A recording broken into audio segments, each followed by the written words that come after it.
Good morning, Shedid. Yo, yo, yo, yo, yo. What's going on today? So, How's everyone doing? no music. No music. Yeah, I. No music. No music. No music. Not today, but probably tomorrow. That's our morning music. You want to hear some? No music. No music. No music. Damn, my left snap is bad. Ooh, I need to work on my lefty. Well, listen to my right one. Yeah, I need to work on my lefty. My bad. Damn. My lefty is, I got to work on that left. Good morning, Rebecca. Good morning, Work Jen. the wrist. Oh, I guess I need to. Oh, what you want me to sing, Jen? What you putting up? You gonna give me a song? I believe I can fly. Woo! I believe I can touch the sky. I think about it every night and day. I spread my wings and fly away. I believe I can soar. You see me running through that open door.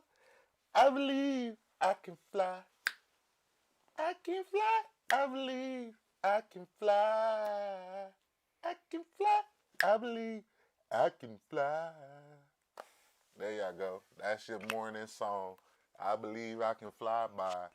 Who used to sing that? That was R. Kelly. Oh yeah, I forgot. I'm sorry, y'all. We can't deny talent though. we can't. We can't. I'm sorry, but I understand the situation. But you gotta understand, like, hey, everybody's favorite athlete fucked up once. All right, Joe. You see, Jordan had some issues. You see, Dennis Rodman had some issues. We seen the documentary. Pretty soon it's gonna be a LeBron documentary. You're gonna see he had some issues. But you can't deny talent. That's all I'm gonna say. I'm not saying that I support R. Kelly or I've bought his music or I downloaded it on my phone. I have not. But let me tell you, some of the stuff that he's saying, it burns in here. It burns in here. And let me tell you, I know a lot of his songs by heart. Oh, shoot. Here, you missed a good game on Earning Dynasty last night. No, Chris, I watched some of it. I had fell asleep though. Chris must have seen. I did. I watched some of it yesterday. I had commented on it. I don't know if y'all seen it. It was probably a little late. I had watched some of it. I try to watch it as much as I can. I love watching streams now. Y'all can ask this dude right here. I'm down for watching streams. But yeah, I followed a new stream. It's a Nebraska fan, and he plays Nebraska football on the NCAA 14. And so I started watching them, and because I like Nebraska, obviously, I wouldn't make that up. But yeah, so yeah.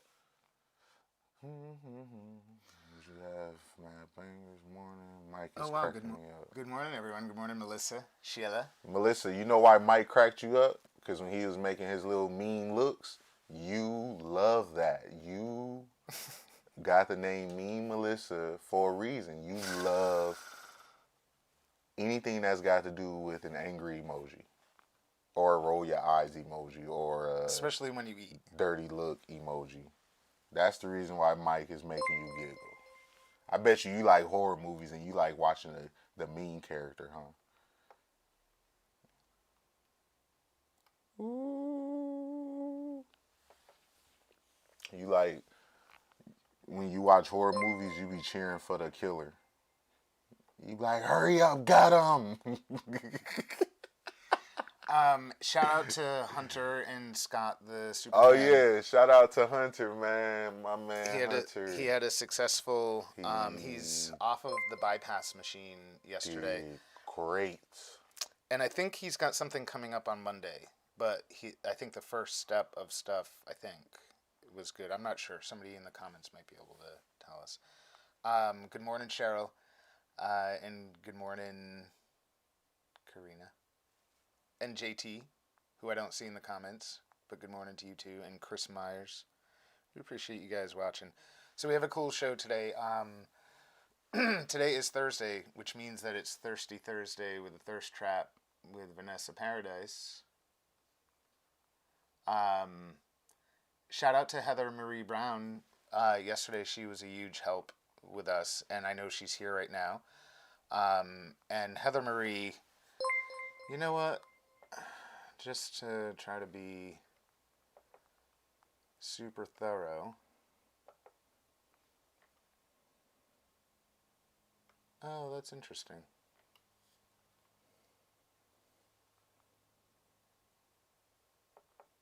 Yeah, right. No, you just keep doing your Heather.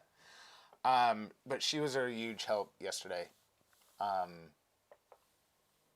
Because Scott's going to be out for like 2 weeks. It's funny that I say he's going to be out because. Damn, Scott not going to be here for 2 weeks? Like he's an employee that's supposed to be 2 here. weeks? 2 Oh, weeks. no, that's way too long, my brother. Yeah, it's a long time. Yeah, we can't. We miss him. We miss him. No, he fired. We got to replace. We got to keep. Sorry, Scott. We got to continue with this though. Like it's no, like we don't stop because you know the situation, and we understand. But hey, we got to continue moving on. And we'll send some flowers and we'll send some love. But hey, sorry. The show must continue. The show must go on. No, I'm only acting like that because that's what Belichick acts like. You know, I can't. Y'all think I'm being harsh, but it's not me. This was engraved into me. This was, when I played, this is what the kind of feelings that I acquired. I became part of that, you know. You seen the movie I, Robot. Y'all seen that. That's what we was. We was robots. And one of us. Y'all remember that? One of us. That's what we. And then once we got into the real world now, we got to take that attitude too. So, like, Scott, we gave you a break after, what was it, 38 days? Yeah, we gave you a break and you took it and ran with it because the next day, what was it, the next day he messed up. He showed up late, right? See? He did, actually. We can't, that's what happens. That's why you gotta be like Belichick, because as soon as you give somebody an inch, they take it a mile. You give them this much, they take it that much. So you can't, you got, so we understand, Scott. We understand your situation. We just gonna have to let you go. And sorry, there was no health insurance. There was no benefits. No benefits. No nothing. Yeah. There wasn't really anything. We did the best we could with what we had. And you was our breakfast sponsor. We really appreciate that you sacrificed. That was amazing. That actually. you sacrificed your time to make us something to eat too. So yeah. Shout out to Scott. I'm sorry I had to do that to y'all, but hey, you see why what's his name? Gronk took a year off because he didn't want to go back to the Patriots, because similar to Scott's situation, Scott is kind of like Gronk in a sense. Like, he needs some time. And Belichick like, nah, you ain't going to get no time. So Gronk was like, all right, I'm just going to retire then because y'all not trying to help me. And I'm sorry, Scott. This is the Gronk situation. And you see what we did with Gronk. So, hey, you just hang it up. Hang up the keyboard and mouse. We can barely live without Scott. How's the audio for everyone? Is our levels, I was trying to make it sound a little hot before you're going to fix that TV. Yeah, because we can't see shit. It's a little janky. What your ass did?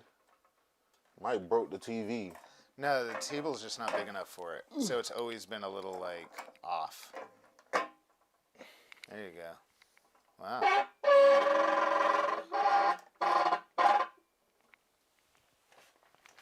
Okay. That's good. I know it is, because I did it. Yeah. So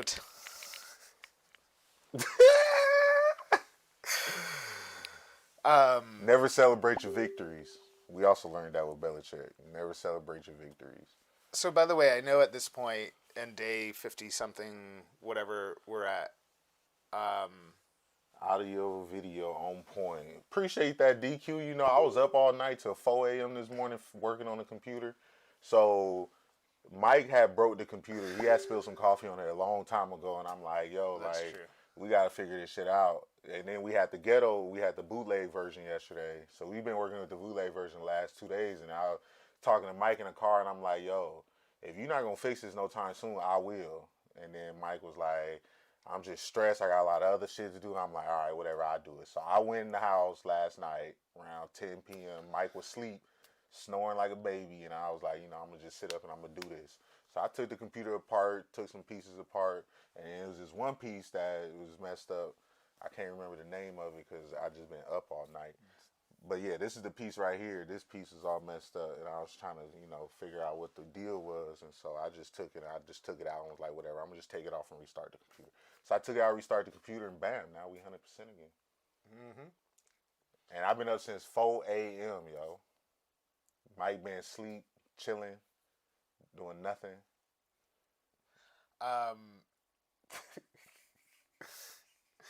Oh, and is the sync okay, or is our voices a Hey, little off? hold on, Rebecca. Don't be calling me out. Mike's in a tie. Eric has pajama pants on. That's because I was up till 4 a.m. fixing this. Y'all don't understand. You know how hard it is to fix a computer? Shoot. I had to take out the back, the hard drive, the motherboard, all that, the wire. Come on, y'all know. Shoot, you know all these parts these computers come with. Well done. Thank you, DQ. That's the kind of energy I need. Thank you, DQ. Nails on a chalkboard. What you talking about, Cheryl? What you talking about? What's nails on a chalkboard? You talking about my voice? Now I'm No. There's something that scraped on this. Cheryl said my voice sound like nails Oh, on a no. It was chalkboard. when you moved the glass on the thing. Oh. And I actually made a face in the camera when it happened. Eric is a tech superhero. I appreciate that, Cheryl. It's nothing. I just do this. I wake up every day and I do this. And I be helping out Mater with getting his right. Before us, I make sure we get it done around here. Mike be chilling. Taking it easy. He don't be doing that much. Get in the shower, do his little Doug Thizzle, get his hair done. You gotta do the tie trick once or twice, make sure he up to date on it. Gotta watch my YouTube videos on tie tricks. Careful, don't mess your I head already up. bumped my head too many times. I don't care at this point. At this point, mine is just an egg waiting to crack. This big old head. It's like an ostrich egg. So today we have Vanessa on. Who owns an ostrich? I want an ostrich egg. Vanessa. Yeah, who does own an ostrich? Who has an ostrich? I know somebody got So one. Vanessa Paradis is going to be on with her guest Wendy Hall, and Vanessa's always fun, and her guests are always fun. So we're excited about that. And then we're going to have Pearson Crosby on also. He's going to come on after Vanessa does. Likes a video. Did I share a video, y'all? I was trying to share a video. I don't know if I shared. Oh, like on your personal page, you mean? Yeah, because we've been getting all the Nebraska fans come in now, so now I got to start sharing the Well, videos. and I put also in the description that you're a Cornhusker, so that people know if they see that. Oh, what should I put today? Nah, should I Melissa, put as I'm mine? just kidding. Hey, Lady J, nice to see you. Nice to see everyone. Oh, hey, Lady J. And thanks to everyone who's sharing it. We appreciate you guys doing that. It helps a lot. Melissa, there's no YouTube tie trick videos. Mike was creating the tie trick video for YouTube is what he made. It's private videos.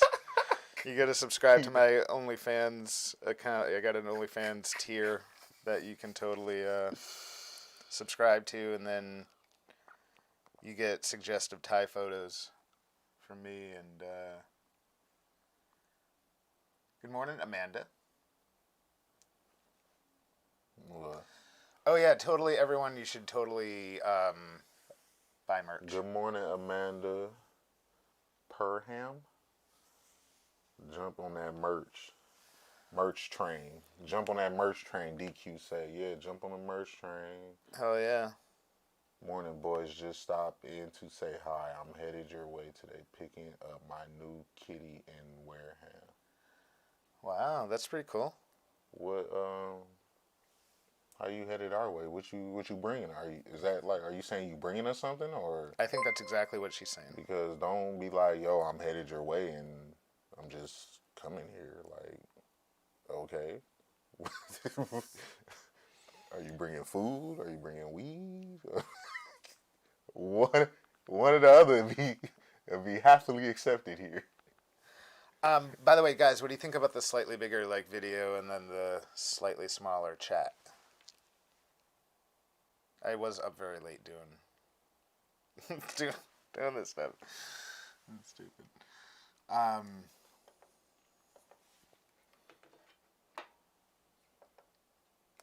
What's up, Craig? I'll supply the lobster. You supply the weed. Hey, Craig, dude, I heard that wasn't it like a restaurant that was getting their lobsters high before they cook them, because they said that lobsters have similar nervous system to us and they can feel pain, so they was getting the lobsters high before they boiled them, and then like somebody made a big deal about it. Because I would love to have a high lobster. I'm not even gonna lie. A high lobster. Yeah, they was smoking a lobster with weed. Like they'll put them in a room that was like filled up with like weed or THC or something like that. And so they get the lobsters high and then they'll boil them, which is dope. I mean, if I'm finna be boiled, shit, please give me 1 or 2 blunts. Don't be letting me sit there and just get boiled sober. Nah, if you gonna boil me, give me high, shit. So at least I know I went out on a good time. Yeah, boil me sober. Hell nah. If anything, shit, just hit me with the Rick Simpson oil. That's what I need. That's what I say. Don't dabble that by my face. Put it by my claws. Let me taste it. Shoot.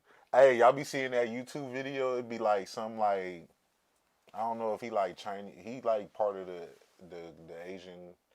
He in the Asian countryside. I don't want to get it wrong, but he be on a boat. He be on them fishing boats, and he always cook the same thing every time in every single video, and it always look good.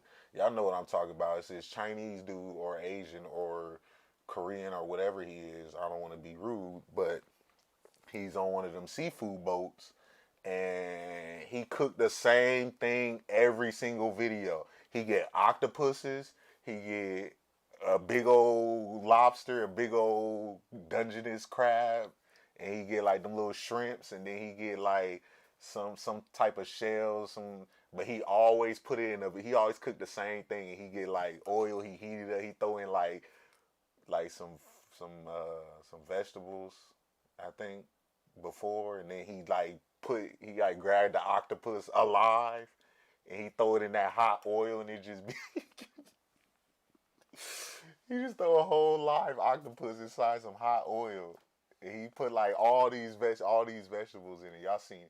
I mean vegetables, all these different seafoods, and then he just cook it right there on the boat, and then he eat it after.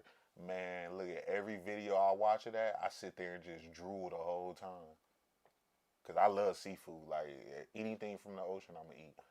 But the way he be cooking it. Telling you, I can sit there all day and watch his videos. And his daughter here. I know exactly the show. I get hungry watch. Yeah, DQ. He be sometimes having his daughter on there too. They man, I be so jealous. That's messed up, man. People get to be born in that. Come on, man. You know how happy I'd be if I was born into that. Just be able to just sit there and just eat octopus and scallops and crab and lobster all day, man. Psh, sign me up. I'm there all day. Sign me up. I'll be there all these days. Where's my friend Amanda at? She ain't got in the. That's cold. And where's Ray at? People decide to take days off, huh? That's cool. Come to Louisiana and I'll cook you the best crawfish you've ever had. Hey Chris, I don't know now. You say that. Now I played for the Saints, so I was in Louisiana.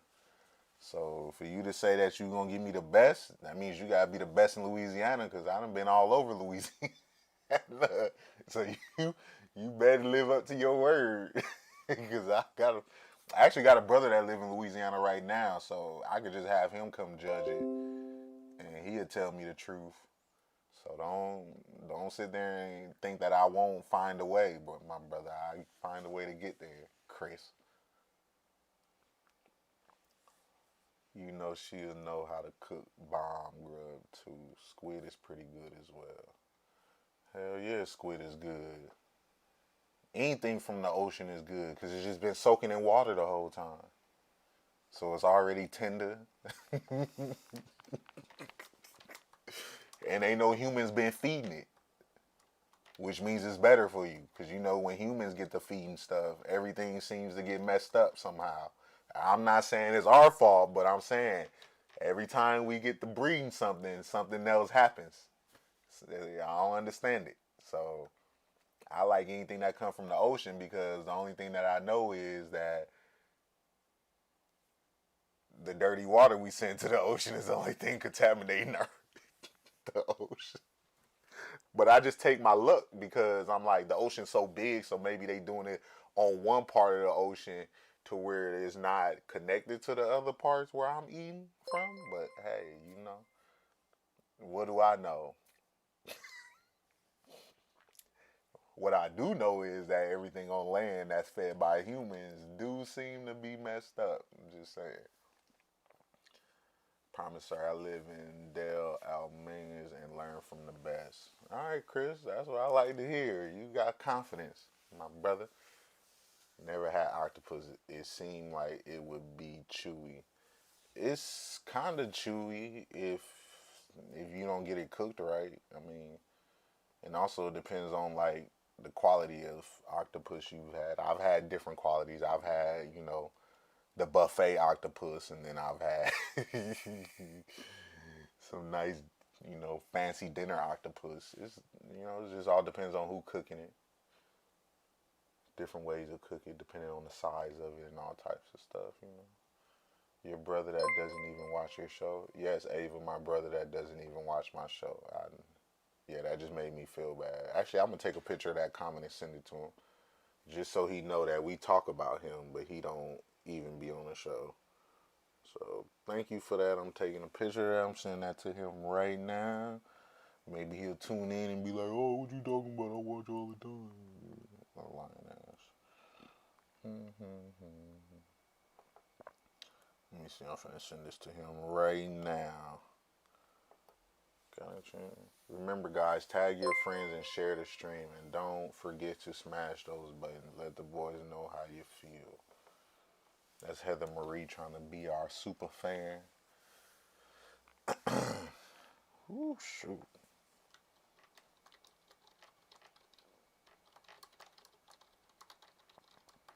Yeah, I'm definitely sending this to my brother. Finna make his day. Piss him off.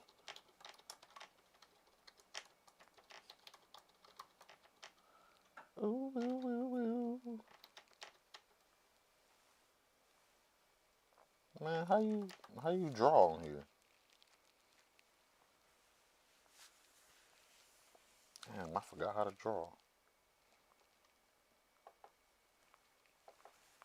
What you trying to do? Oh, trying to do markup. Yeah, I'm trying to Sometimes it's like the more thing or something. I'm trying to circle it so I can. It's up here. You gotta push that one.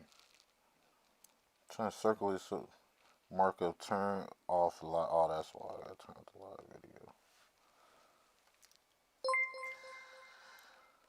Let me see.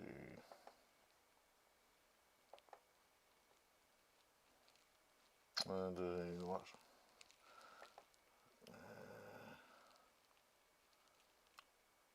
Put it in red so it's all nice and bright.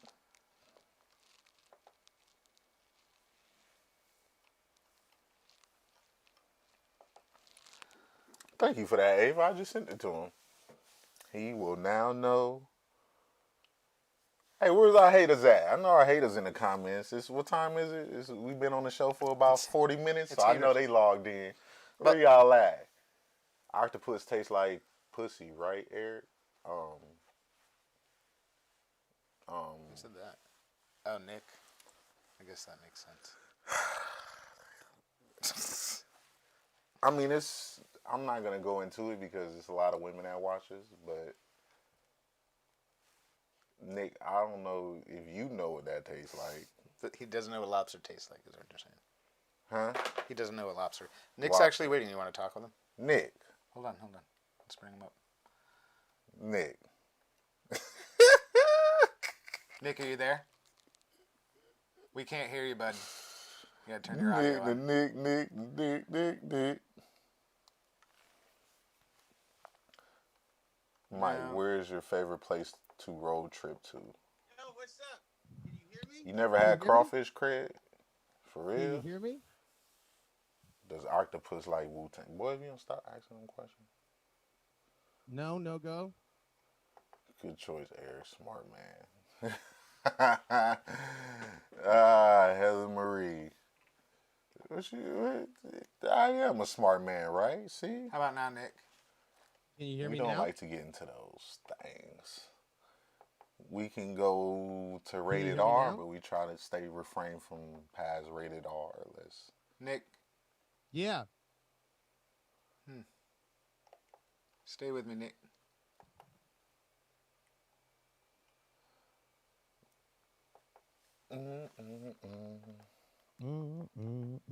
My brother still haven't responded yet. How about now, Nick? But he will pretty soon. Octopus tastes like pussy. Octopus tastes like pussy. Octopus tastes like pussy. I can hear you. Octopus tastes like pussy. You can hear who, Amanda? Mic check one. Oh, no, it's just I'm trying to, we're just having an issue with the hearing Nick on the Zoom. Check. Mic check. Ooh. Hello. I had a current event for y'all. I forgot what it was, though. Current events? We doing current events? Oh, y'all, I'm finna put on some Exhale, by the way. Nick, are you there? Can you hear me? I can now, yes. Oh, fantastic. Octopus tastes like pussy. Check 1, 2. Got him. All right. That was Got an him. Everybody see interesting me get Zoom Eric like issue, that. but thank you for thanks, Nick. That was actually very, very helpful of you. Which part? All of it. Well, the part where you sat there and we're just talking into the mic until I could clickety click. It was actually a Zoom issue. It was weird. I went through everything else, but Good morning. Yeah, Amanda. Nick is in the background. He's also in the comments. Yeah. Well, he's here now too, though. He's unmuted. How are you, Nick? Yo, I'm doing well. I'm doing well. I'm near Poopsdale. Oh, that's just south of Peasville, right? Yes, and northwest of Farts Corner. Gotcha. And what? Oh, that's right in the center of Goochville. Yes, exactly. Yes. Goochville's like the center town, right? Humidity's terrible here. I would. Yeah.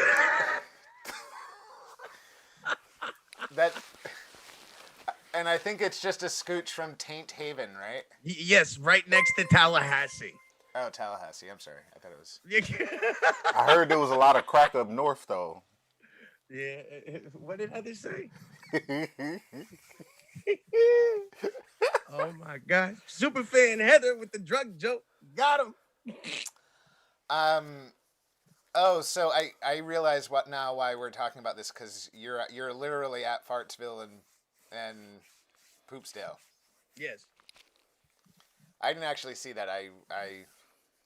So Oh, is there any cars on the Wait, highway? By you? apparently, because somebody just walked up to you and was trying to get your attention, right? Is that an officer wondering why you're standing on the side of the highway? No, there's no. I hope not. I hope it's not an officer. It looks like it might not be an undercover, but it possibly could be.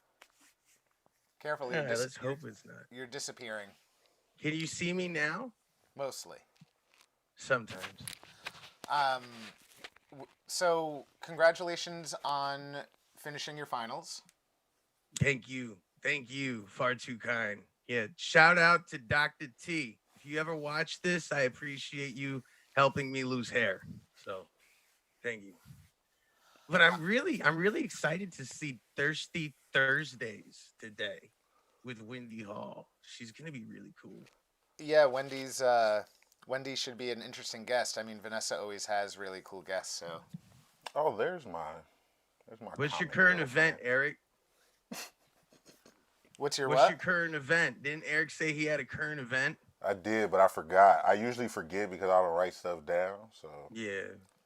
But it usually comes to me like every now and then, so it'll come to me. Actually, I have to use the bathroom. Did we talk about the Jordans yet? I have to go to the bathroom. What Jolly Vapors donated to us? Have we started talking about having the fans and the donations and all that stuff? No, why don't you go over that, Nick? Let's. Okay, so check this out. We have a food drive going on. If you take one of your dollars, or $5 of your dollars, or 10 of your dollars, and you donate them to our fundraiser that's going to feed hungry families, you enter in a chance to wear a free by me, given to you, pair of Jordans. They're green and black. They're labeled at $225 today. So they increase in value over time as well, which I find is interesting along with this gift. So it's a gift that you can keep on giving. It's like a positive version of herpes. You donate and you get something in return. So please, deep into your pockets, and let's start helping people out with this so you can get some nice shoes for once, right? You could donate $5 and get a nice pair of shoes for the first time in your life. Also, from us at Disrupt America. No, Eric will not be signing them. And Nick, I know you've sent me the sneakers a number of times, but if you send them to me one more time, we'll make sure that I've got a little thing that runs at the beginning of the show that shows some of the folks that are like part of the like the giveaways, right? So if we get the vape shop and we get the and a shot of the sneakers, I'll add that in there so that folks can see that at the beginning of the show as well.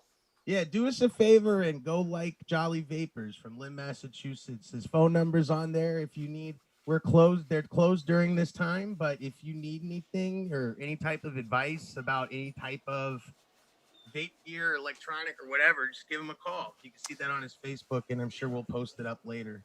It's Jack Jolly donating the Jordans. There's you're supposed to sound fancy when you say it, right? Yeah, it's like Jordache jeans, but Jordans for your feet. Right. I don't know. So, and Superfan Heather, if you can coordinate with Nick after the show, he'll give you like some links and stuff. Because Scott had been pasting a cool thing that he was saving, and he just pasted in there. That was all this stuff from whatchamacallit, from like the pointing people Are to you where the high, vape shop was, Mike? pointing people to Are where you the vape high? shop was and where the contest was and all this other stuff. He had like a cool thing that he would copy and paste in there. Sorry, I reset up know this I computer am. and I get weird Facebook notifications. I get weird notifications now during the show, which I guess apparently I need to, and including all of like the Kratom invitations. I get a lot of people from overseas that try to befriend me and they want to sell me I Kratom. just asked them. I just sent them my dick pic, and they stopped talking to me. Does that work? That works? Yeah, I just send them a dick pic. Any kind of scammer, it just send them a dick pic. And also, if you're frustrated, when you actually call certain things, you could just start saying, like the cable company, if you start saying like "fuck," "shit," "god damn it," like stuff like that, they'll get you to a customer faster because the artificial intelligence is programmed to pick up when you are not when you're not feeling well. You know what I mean? So like, and they'll get you to a customer right away. So every time I call Xfinity, I go, "You motherfucking cocksucking son of a bitch," and then they just put me in right away to a person, and I'm like really nice to them. This is a true story. I don't see any. I barely see button smashing going on here. I'm gonna have to talk to my therapist about that next Wednesday. Yeah, I talked to my therapist last week about this show, and I said, not seeing these buttons going crazy and the comments going crazy, it just it puts me in a fragile mind state where it makes it difficult for me to show up on time to this show. Yeah, hello? Uh-huh. Sorry, Eric had to take a phone call. Sorry.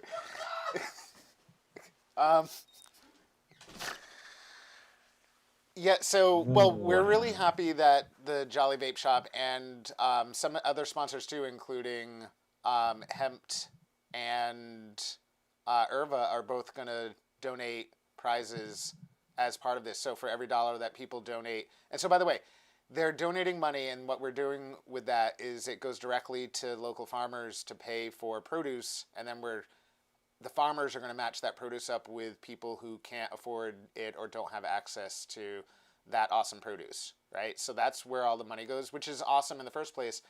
And then for every $1 that people spend, they get like an entry, right, into the raffle for the amazing Jordans, courtesy of Jolly, what was it, Jolly Vapors. Jolly Vapors. I almost said Jolly Ranchers, and I think that's because I'm in the mood for something sweet. Yeah, it's because I'm not there. I'm getting that withdrawal. I had that effect on people, Mike. That totally must be it. Mm-hmm. So it's science, Mike. Didn't you study science? So Nick, right now, because we forgot to start the contest, so we got to start the contest today, right? Jason said dick pics actually works, and the restraining order to leave you alone ratio is very low. Who wrote that? I don't see that in the comments. Is that like a personal message you're getting from somebody? Oh my God, that's so funny. That's so funny. I bet you he does the same thing, but to normal people. Who what are you talking about? Nobody said Jason that. E. Trenholm. Oh, did he message you personally? Because that. No. He posted that in the comments after I was giving the hint about my comments and screen are frozen over here, and it's like right on Jason's comment where it says dick pics actually works and the restraining order to leave you alone ratio is very low. Well, Jason, we were talking about the Kratom advertisers that week. Do you get a lot of those too? Do you add them? Do you add the Kratom guys? No, most only by accident. So most of the time I accidentally click accept on them, and it was only because I had like apparently 90 other common friends who were willing to click accept on a dude from overseas who just wants to ship you kratom, right? And I know some people, I'm sure that are my friends are into, they might have shops or something where they want to buy kratom, so I totally get that. But there's a lot, So no, normally I don't. And even this morning, I had a guy who has messaged me over and over again, and I never respond. And he's always like, "Hello, my friend," and and when I look on his page, it's all full of pictures of kratom. So clearly, he's a kratom slinger, from overseas. And yes, I get many of those. And I have to go through and clean up my friends list. I'm sure I have 20 of them floating around on my friends list. It's not that we don't like those guys from Indonesia. It's just that this show's already been to Indonesia. And you know what's fucked up, Mike, is that they actually stole my place in Saturday Night Live. I was watching it and they were like, here from Indonesia, Bali. I'm like, shut up. Overplayed. Not original. Not original. Disrupt America had it first, SNL. We got proof. So, by the way, Heather Marie did paste our fundraiser up there. You know, Nick, I did make you, like you have the ability to go in and edit that fundraiser and stuff, right? Yeah, I have no idea what that means right now. If you clicked on it, you would probably find out that you have the ability to edit it. So you should go in and you should add in like the Jolly Vapors folks. To what? I told you my computer screen was frozen. Yeah, not this second, dude. Just in general. Oh, I'm like, I can't do it right now. No. So I have Jason still talking about dicks to me for the last 3 minutes. It's stuck on Jason talking about dick. I'm pretty sure your computer just knew that you wanted to look at that, so it froze. Hoover 2020 there for you. Hoover Trenholm 2020. That's it. We found it. We founded America. Hoover Trenholm 2020. Dick pics actually work, and I'm dying. That's great. We're gonna be saved. Can we get bumper stickers for that and actually start a campaign for those two? We could. Apparently, we have like a 2.5 month lead time to merch, though. But I'll get right on it. That was good, right? You like that one? Sorry. Oh my god. Yeah, all my ideas flopped. So I was calling all these people to try and get them set up for merchandise. And one of the people where I bought my Wu-Tang mask from, and I have this issue with people just t-shirt people either dying from COVID-19 or just like they just don't care. It's like, fuck it. They don't call you. And it's like, why are you wasting my time? Why spend time with me to waste it? Please don't waste my time. I don't want to fuck with you if you're nothing. Like, if you're not going to help us, if you're not going to help my fans get new clothes, or Mike's fans get new ties, or Eric's fans understand really where Kushroom comes from. If she can't do that, or if they can't do that, they need to be upfront so they don't hurt our feelings. So you know what I mean? I have something to tell you. What? So first of all, I've had only minor difficulty communicating with Beantown. Mm-hmm. Over the race that's supposed to happen this Saturday. Oh yeah, that's right. So what's been happening with Beantown? Ain't no race happening this Saturday. It's more and more it's seeming like maybe it's going to get, I don't know, delayed maybe, but I mean, we're still ready to do it. And it's just, you know, there's a bunch of the Beantown guys that are suddenly like, oh, we're busy with things. And, you know, which is okay. You know, they don't all have to be there. No. No, just the guy running, really. That's it. Do you want me to pick up the guy running? Could you? I can pick him up. We can work around his schedule. Could you pick him up? I can pick him up. That would be great. Yeah, just send me the address. I'll pick him up, and we'll go. We'll just bring him to Eric. Hey, so Nick, right now is a really good time for us to figure out what today's contest is going to be about. So today we're going to give away Infused Jam, which is a crowd favorite. Everyone loves it. April Andrade's jam, right? Yeah. So we're totally psyched about that. But we need to figure out how people are going to win today. So I got to warn you. Normally when Eric or I get input from somebody else about what the contest how it should run, it normally kind of bombs. Okay, and so here's what I'll say though, is for today's contest, it's going to be Infused Jam, but today it's going to be for a vet. So either if you are a vet, you can win it for yourself. You can also win it for somebody else if you're not a vet. and we'll give you the honor system, but today it's for vets. So I'm thinking it should involve something with like helping vets to know that today's show is going on, because later on we have Pearson, Kennedy-Crosby coming on, and he's like a That's total... that crazy guy from Alaska, right? He was really cool. He's the one that sat in his he was really cool. Yo, I remember him. he is like he is the young version of the most interesting man in in the the world. No, that's exactly who he is. He was awesome. I sat there and I listened to him because he scared me as much as he was like friendly. Does that make sense? Like it looked like he could snap a grizzly bear's neck if he had to, and that's why he's there. Did you know that he was also like a competitive strongman?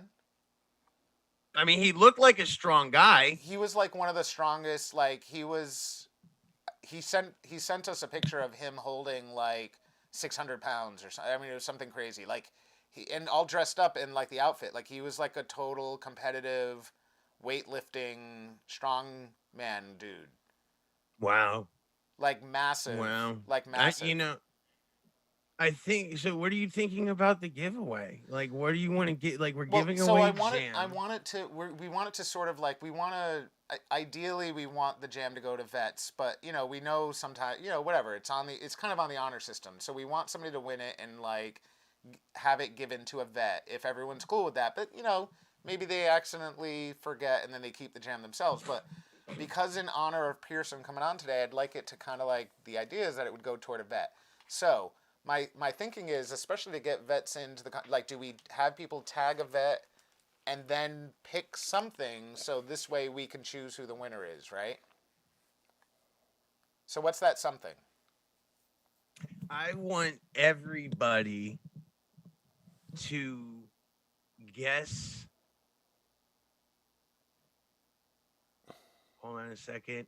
Yeah, it's not as what city in Spain... is my favorite city to visit? That's the fucking dumbest thing ever. We're not doing that. Wow. Have you ever even been to Spain? Have you ever even been to Spain? Yes, I have. I've been to Spain, Aruba, Bonaire, Curacao, Romania, Poland. Yeah. Where in Spain have you been? Madrid, Sevilla, Costa del Sol, Toledo. Oh. Well, guess what? ¿De dónde eres? ¿De dónde eres tú visitar España, amigo? Guess what? You just gave away the answer. Guess what? You just gave away the answer. So you're a piece of shit. You don't even fucking pay me. Ooh. Oh, no, that's true. No, but with some strong blows. But hey, today. we still have to do your review for school for the credits. Ow, my neck. Thing. My neck. My neck. Where's your neck brace? I don't know. It was broken. I had to refund it. I bought this $40 fucking sparkly ass neck brace. Hold on.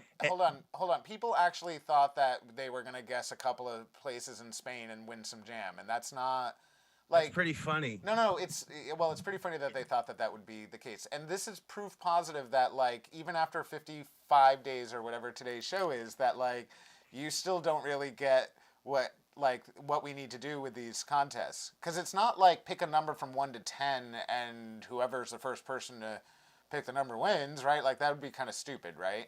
And plus we want to tag. Okay, then let's do a riddle.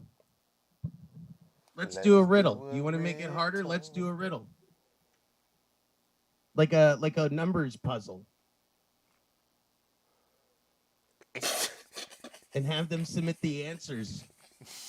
I mean, we can go real dick. We can make Thank God do Superman like Heather's 2. like, hey, just tag some vets and get them in here already, because someday we're gonna have a contest going. I say, well, I don't know. Like, I want you to help to make this your own today, and I'm really trying hard. Don't make it. Let me have it my own. It doesn't need to be mine. It doesn't need to be mine. I'm only here for Jason's dick comment that I'm still looking at. Your computer knows you so well. Hey, Nick, you gotta be. Ken, you are not still muted. You're back, Ken. How much do I weigh? Nick, you gotta censor yourself. People got us on TV. No. So here's what today's contest is going to be. Okay. Yeah. So here's how you enter the contest. You need to tag a vet, and then also in that same comment, you're going to guess Nick's. That vet favorite color. You're gonna guess. You're gonna guess Nick's favorite food. Okay, it could be anything. Could be candy. Could be dinner. Could be Nick. Are you frozen? Yeah. No, I can move, bro. I'm Okay. chill. I'm just trying I to be can move, quiet bro. for all the little ears listening to the Cannabis Morning Show. All right, so folks, you're gonna tag a vet, and then you're also guessing what Nick's favorite food is. Nick, you're gonna have to go watch the comments. You can also message Heather, and she can help. And then when you guys find out who the winner is, you can let me know. And ideally, you guys, you're giving the infused jam to your vet friend, and let your vet friend know if they wonder why the heck you're tagging them. It's because Pearson-Crosby is going to come on in a little bit, and he's a really cool vet dude who does amazing stuff all over. So people are starting to guess your favorite food. They also, hey folks, remember you need to tag vets to get them in here. So every guest needs to have a vet. Come on now. And this jam is without a doubt the most popular thing that we give away. See, George, thank you. You did it, George. Eric, Stamper, and tacos. Now, Nick, I don't want you to give any indication. Don't twitch. No sudden eye movements that would indicate whether or not that was the correct answer. But if, for instance, tacos had been your favorite food, right then and there, George would have won because he tagged a vet and he picked a food, which is how we're supposed to do it. Tacos. So Nick, ideally we want you to come on all the time. I don't know if I can. All right, well you do your best. No. The reason why is because I express myself in explicitory ways, and I'm upsetting people so much. I'm sorry. I need to I want to make a public service announcement and apologize so dearly to those that felt who really I heartfelt. hurt. That felt really heartfelt, and we really appreciate with my foul mother language. So sorry, I'm working on it.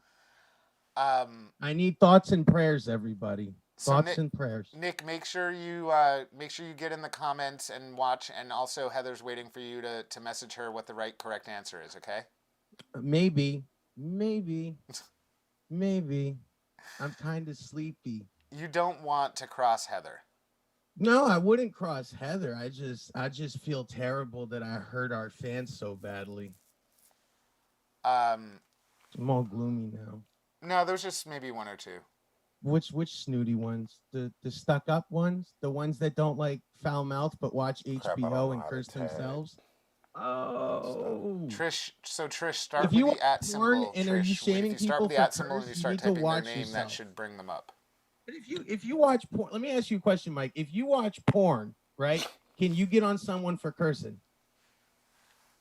What? Like if you watch porn, because you know in the porn what they're saying, right? What do they say, right? Well, they say a whole bunch of different things that I can't say here, right? But I mean, I could. I'm just choosing not to upset, people who get offended by cursing. Praise be the Lord. But like, if you watch porn and you yell at someone for cursing, how's that okay?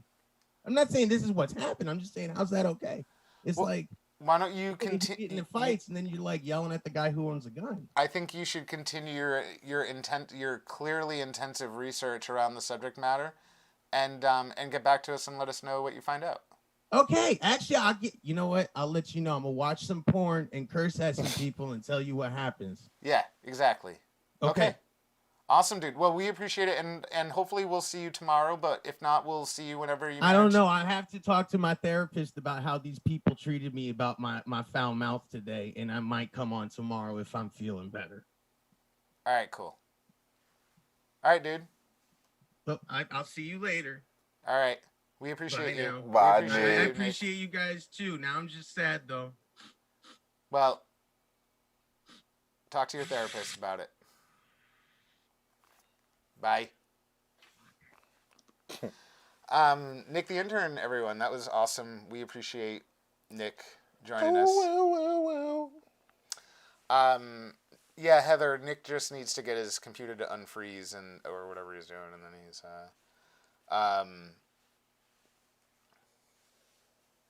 Yeah, I'm sorry, Amanda. I know. I feel your pain. Whew. What? Who are you talking about, Ken? What are you talking about? What?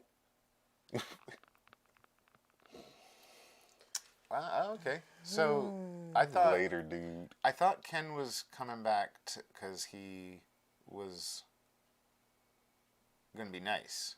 Because what happened was last time I think he got muted. There's the ability somewhere in here. Oh, it's actually over here. So like if you come over here, look, see how you can like mute him and stuff? Oh, you get put in timeout? Yeah, and I think he had gotten put in timeout last time. That's why I could put y'all in timeout. That's why he I think that's why he came in, but I'm just not sure. Johnny 2 sucks. Again today, I was hoping to go dog. We appreciate seeing Johnny 2 sucks. Johnny 2 sucks. We missed you. Oh, he's saying that dude talking about porn. That's what he was saying. Hey. He's saying to masturbate and eat more Cheetos. I know why, because Ken remembers that the intern was trying. No, Ken, we got you. Don't worry about it. Being nice. He Yeah, was we trying can to stuff put you in Cheetos. timeout. Nick was trying that. to stuff Cheetos in his mouth. Remember the mask? He had the mask and he was trying to shove the Cheetos through. So that's what Ken remembers. It's tough because we've done like 55 shows now or whatever today's number is. And some people have only seen like 4. That's what they remember. I didn't know I can put y'all in timeout. Yeah, isn't that kind of cool? Eric, so for all you ladies out there who like to break the rules, just know I can put you in timeout. So see the little dots here? See the little dots here? So we won't do it to anyone, but I can put you in timeout. Look at all the things you can do. For 15, 30, or 60 minutes. Ooh. You can ban them from the page. You can ban them from the stream. You can delete the comment. That's crazy. I'm not going to do that. I just want to put y'all in timeout because you've been a bad girl. Look, everyone, Nick wants you all to know that he's just acting. And that's how the show is. Like, we all sort of have our on-air personalities. Out by now, then. We all have our on-air personalities, including Eric. He tries to tell you that sometimes when you get upset at him, too. So, hopefully it's entertaining and not... I won't act like this to your face unless you want me to. Or unless you give me a reason to. Ooh, we got Miss Paradis. Whoa. Hi, Wendy. I just realized I don't have my earbuds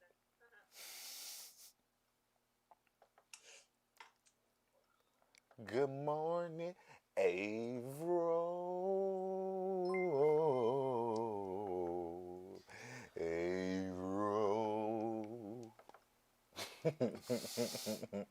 Good morning, April. I just got to bring up some titles here. See if I can find it. I have. Yeah. I did Annie hair today. Yes. Hold on. Hey, Miss Paradis. Hi, Eric. Ooh, how you doing today? I'm good. How you doing, girl? That's my deep radio voice when I don't want to use my face. When I stop using my face on TV, I'm gonna go to radio and I'm gonna have to have a deep voice like this when I talk to all the ladies.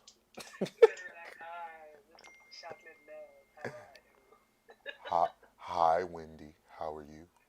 I'm well. How are you? I'm doing very well. All right, let me see how these titles. I'm just a jokester, Wendy. Don't take me serious. I'm not an actual creep. Only like some only to women I like. I'm just.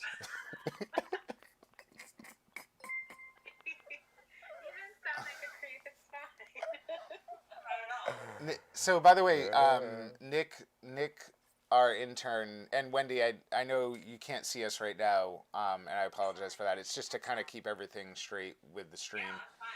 But we have an intern, and so occasionally we've done like 50 something shows in a kind of like in a row. We had one day that we couldn't go live for some reason, but we've for 50 something days now we've gone every single morning, like 7 days a week, nonstop, and every day we do a free giveaway, right? So like whoever's watching, we have a contest, and it's to try to encourage participation with the show, right? Because unfortunately Facebook cares about that. Like it would be awesome if everyone was just happy to like listen to awesome stuff like you and Vanessa are about to do, but unfortunately Facebook like doesn't care about like the good conversations. They care about like how people are engaging with it, right? So we try to do giveaways that encourage people to engage.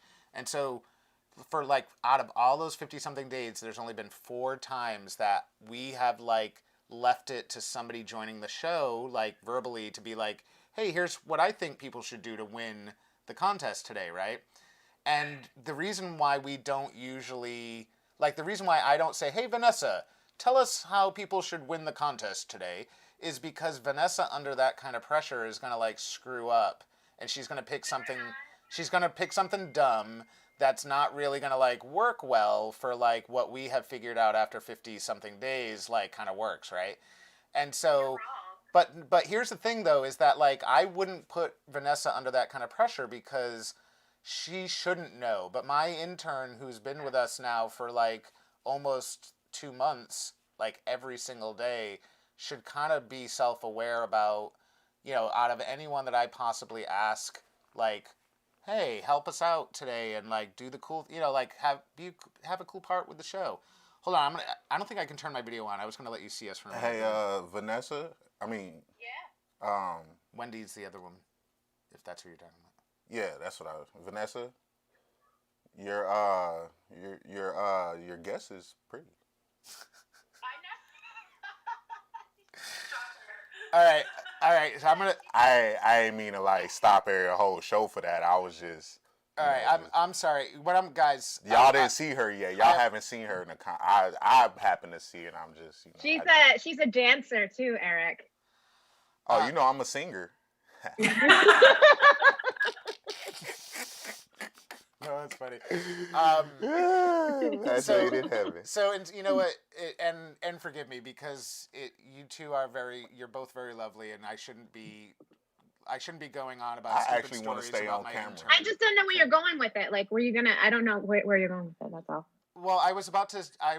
Yeah. Well, thank you for that. But what I was about to say was that Nick the intern just messaged me and was like, hey, like for the first time in the history of the show, why don't you end the show and not do a giveaway and then like go on live later and do the giveaway so that he can go back and look at all the comments, because he decided what the winner was going to be and then he fucked up and like there's already been too many comments and now he's like, uh-oh, I don't know if I can choose the winner. So Nick the intern totally screwed up, but that's okay. We'll figure it out. I was just trying to share a story with you, and it was stupid. I'm sorry. Yeah, it was nothing. It was really nothing to do with you. It was really nothing to do with you. By the way, Wendy, we have one person that watches us on Twitch. Like we go out live to Twitch. We go out live to a few places, right? We have one person that watches on Twitch. His name is Johnny Two Socks, and he's a private investigator somewhere on the West Coast. We don't know exactly where. Yeah, I know, Vanessa. It's really kind of an interesting thing, right? His name is Johnny Two Socks, and he's a private investigator. He just commented, Wendy, that you're so sweet he could just sop you up with a biscuit. This Thirsty Thursday is starting to get really interesting. Yeah, Real I thirsty. didn't even see like my full outfit here. Oh, okay. Hey, Wendy,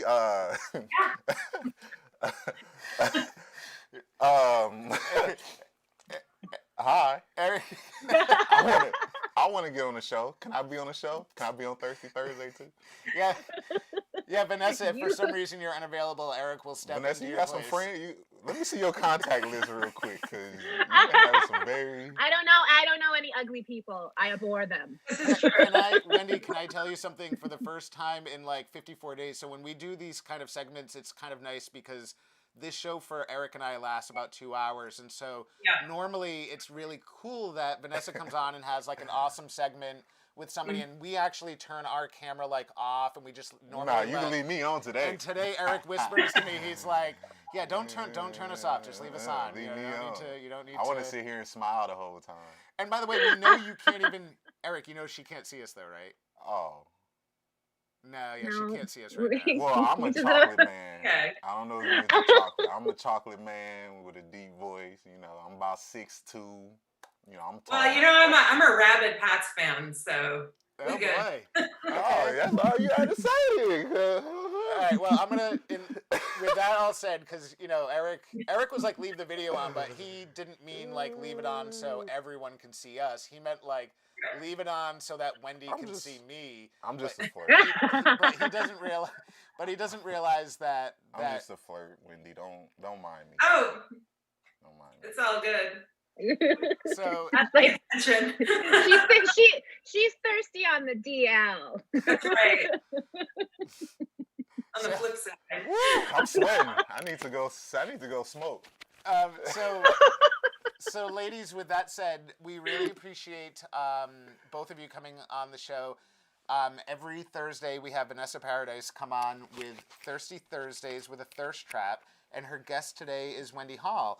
And so, Vanessa, thank you so much for joining us, and Wendy as well. And why don't you guys take it away? All right. Gladly. Hi, everyone. I hope you're thirsty because it's Thursday and you should be. Also, I don't know. I had something and I lost it. I swallowed and I lost my train of thought. Anyway, my guest today is a dear friend of mine, Wendy Hall. Wendy is the executive producer at New Bedford Festival Theater.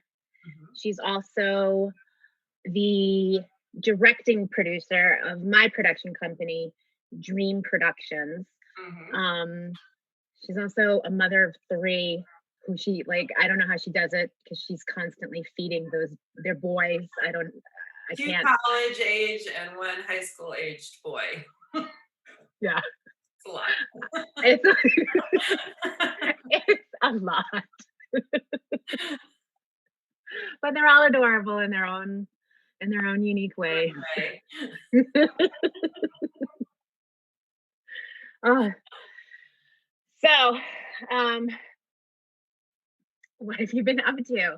I know. So Vanessa, we should tell everyone how we met because that's pretty interesting. Oh, that is funny. Yeah. That's a good story. So Vanessa and I were both in a youth theater group, and we did Willy Wonka and the Chocolate Factory, and Vanessa was a squirrel. A deadly squirrel. I played Mr. Salt, not Veruca Salt, Mr. Salt, her father. Wendy's tall, and she was tall for a child. I was always tall, too tall. I auditioned for Annie. I was too tall to be an orphan. That's the story of my life. Too tall and leggy. So naturally, she was cast as a man. It's fine. Several times. Damn those legs. So the funny part is, in the course of the show, if you know Willy Wonka, Veruca, they go to the factory, and they go to a nut factory in the play, right? Yes, that's why they go to a nut factory, and Willy Wonka has actual squirrels biting, shelling the nuts. Shelling the nuts until, I think Veruca wants this is one why of we're them. so famous, Vanessa. I know. Because we had such a clear trajectory from Squirrel and Mr. Salt to Thirsty Thursday. It's the perfect trajectory. But we got my favorite part is, I think, Veruca wants a squirrel and the squirrels go nuts and they attack Mr. Salt. Yes. So I was one of the squirrels that attacked. And thus a forever friendship was forged. This little 6'2" Cheryl and I are going to be best friends. We're going to produce theater together. Right. Hey, you. I see something in you, squirrel. The way you go. You're so cute in your little red unitard. You've got it. You've got it, kid. So I don't know how many of you people met your friends, but right. I meet my friends in very special ways. Right. And then we worked together again when I was directing Jesus Christ Superstar for New Bedford Festival Theater, the company I work for now. I'm now the executive producer. But I was directing Jesus Christ Superstar, and Vanessa was one of the soul girls. That's right. Mm-hmm. And I got a lot of soul. We went to the same college. Yep, we're both Boston Conservatory graduates. Yes, the Boston Conservatory of Music, which is now Boston Conservatory at Berkeley. Which I will never call it that, ever. I know, I feel like... I'm like, oh, whatever. Like, it's not BOCO to me. It's still BCM. That's true. And we wouldn't. I'm not even BOCO. We would we'd say the conserve or like conserve. Just because we're lazy, you know. We're just cool theater people. Like we don't need to say the whole word. Right. We think we're really clever, but we're just like nerds. Hey. Hey, somebody's got to be a theater nerd, so like whatever. Exactly. Yeah, and then we've done 3 professional shows in New York together. Yes. And I was going to play Annie at New Bedford Festival Theater this summer, but it's been postponed. Oh. Sorry, the girl we actually cast. Well, would she be able to play it like if you do it next summer? Or is she like going to be? Well, we are planning to do it next summer. We're waiting to have the rights secured. Right. But we hope so. I mean, we actually loved her. She was absolutely fantastic. And of course, you know, we had a full cast, and they're all amazing. But you know, this COVID-19 has overtaken everyone's lives. So. But it's better to be safe. So yeah, I've always wanted to produce Annie. In 8th grade, I was too tall to be an orphan, so I was put in the maids chorus. And then I auditioned for it my freshman year of high school, and I thought that it was going to be my trajectory to Broadway. And you're the star to be. Oh no, I got cut. So I was not in the show. I actually worked the spotlight for it. Oh my God. Yeah. Then I directed it in 2000. 2000. Oh, with that girl, the girl from the concert, the one with the. Yes. She grew up to be the most gorgeous showgirl ever. I directed her. She was 11 years old, and she was just, you know, like this sweet, sweet little girl from Indiana. And now she is like full on. Her legs are up to here. She's absolutely gorgeous. No, she's got perfect boobs. Like she's perfect. Yeah, disgusting. Everywhere. Like, go fuck off. I know. I'm like, You played Annie at 11, and you look like this. Right. Fuck you. Who sent for you? No one. I can't catch a break with this show. Well, I don't feel so bad because I also had like awful. No one ever wants me to be an Annie. I'm like, I looked exactly like Molly from like the movie, and my mother was doing. She was in the chorus somewhere, some community thing, and she was like, "Oh, I'm gonna bring Vanessa to audition," and everyone was like, "She's adorable, she's so cute." And then the director was like, "I want her to be Molly, but can she read?" And I was too young, and my mother's like, "No, but she can memorize. Like she already memorizes books." And he was like, "Oh, I don't want to risk it." And then the entire rehearsal process, I was there anyway. And even the little girl that played Molly would be like, she's Molly. And they like rehearsed with me as Molly. But then I never got to like do this, play Molly. Go figure. So, and we all know you're obsessed with Annie, Vanessa. I'm obsessed with Annie because I am Annie because I'm adopted. She had a Annie themed birthday party. I did. Michael went to that. What was at that party? My oh, really? Yeah, he was there. My 21st birthday was Annie themed. In the Reeve. In the Reeve. The Reeve. And the Riv, yeah, it was in the Riv at the Cultural Center in Fall River. Right. See, right. So I'm from Acushnet, so we like more. I'm more New Bedford based. We know we have that big rivalry. I know. I don't even think I knew it was in like high school. I was like, wait, what? We don't like. We don't like New Bedford. Oh, okay. But that's because I'm originally from Somerset, and we definitely hated people from Somerset and Fall River. Right. So Scumaset, if you will. Well, being from Acushnet, I was in the Miss Apple Peach pageant. Oh, I bet you killed though, because like if you had to wear a bathing suit and everything, you probably like. No bathing suit. It was tasteful. This is Acushnet. Oh, I'm sorry.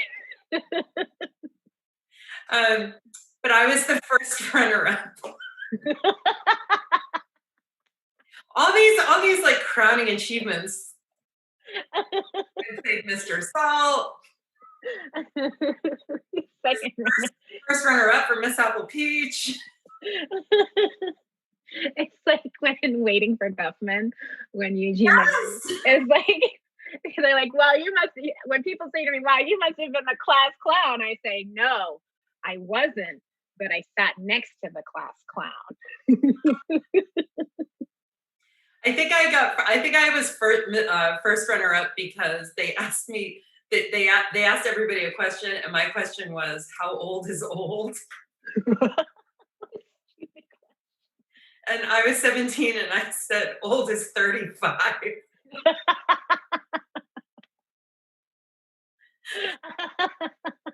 And now I'm like, You like, yeah, I mean, I would rethink that now.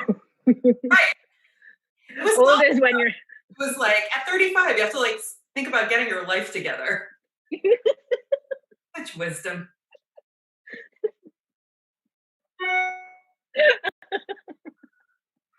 If only you just have to start thinking about getting your life together at 35.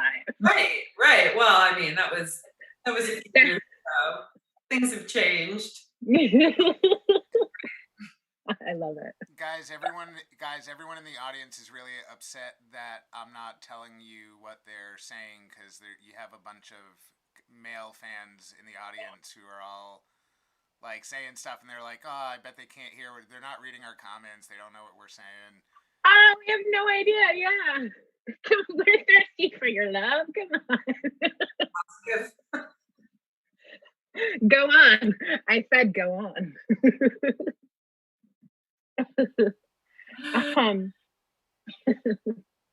I love it.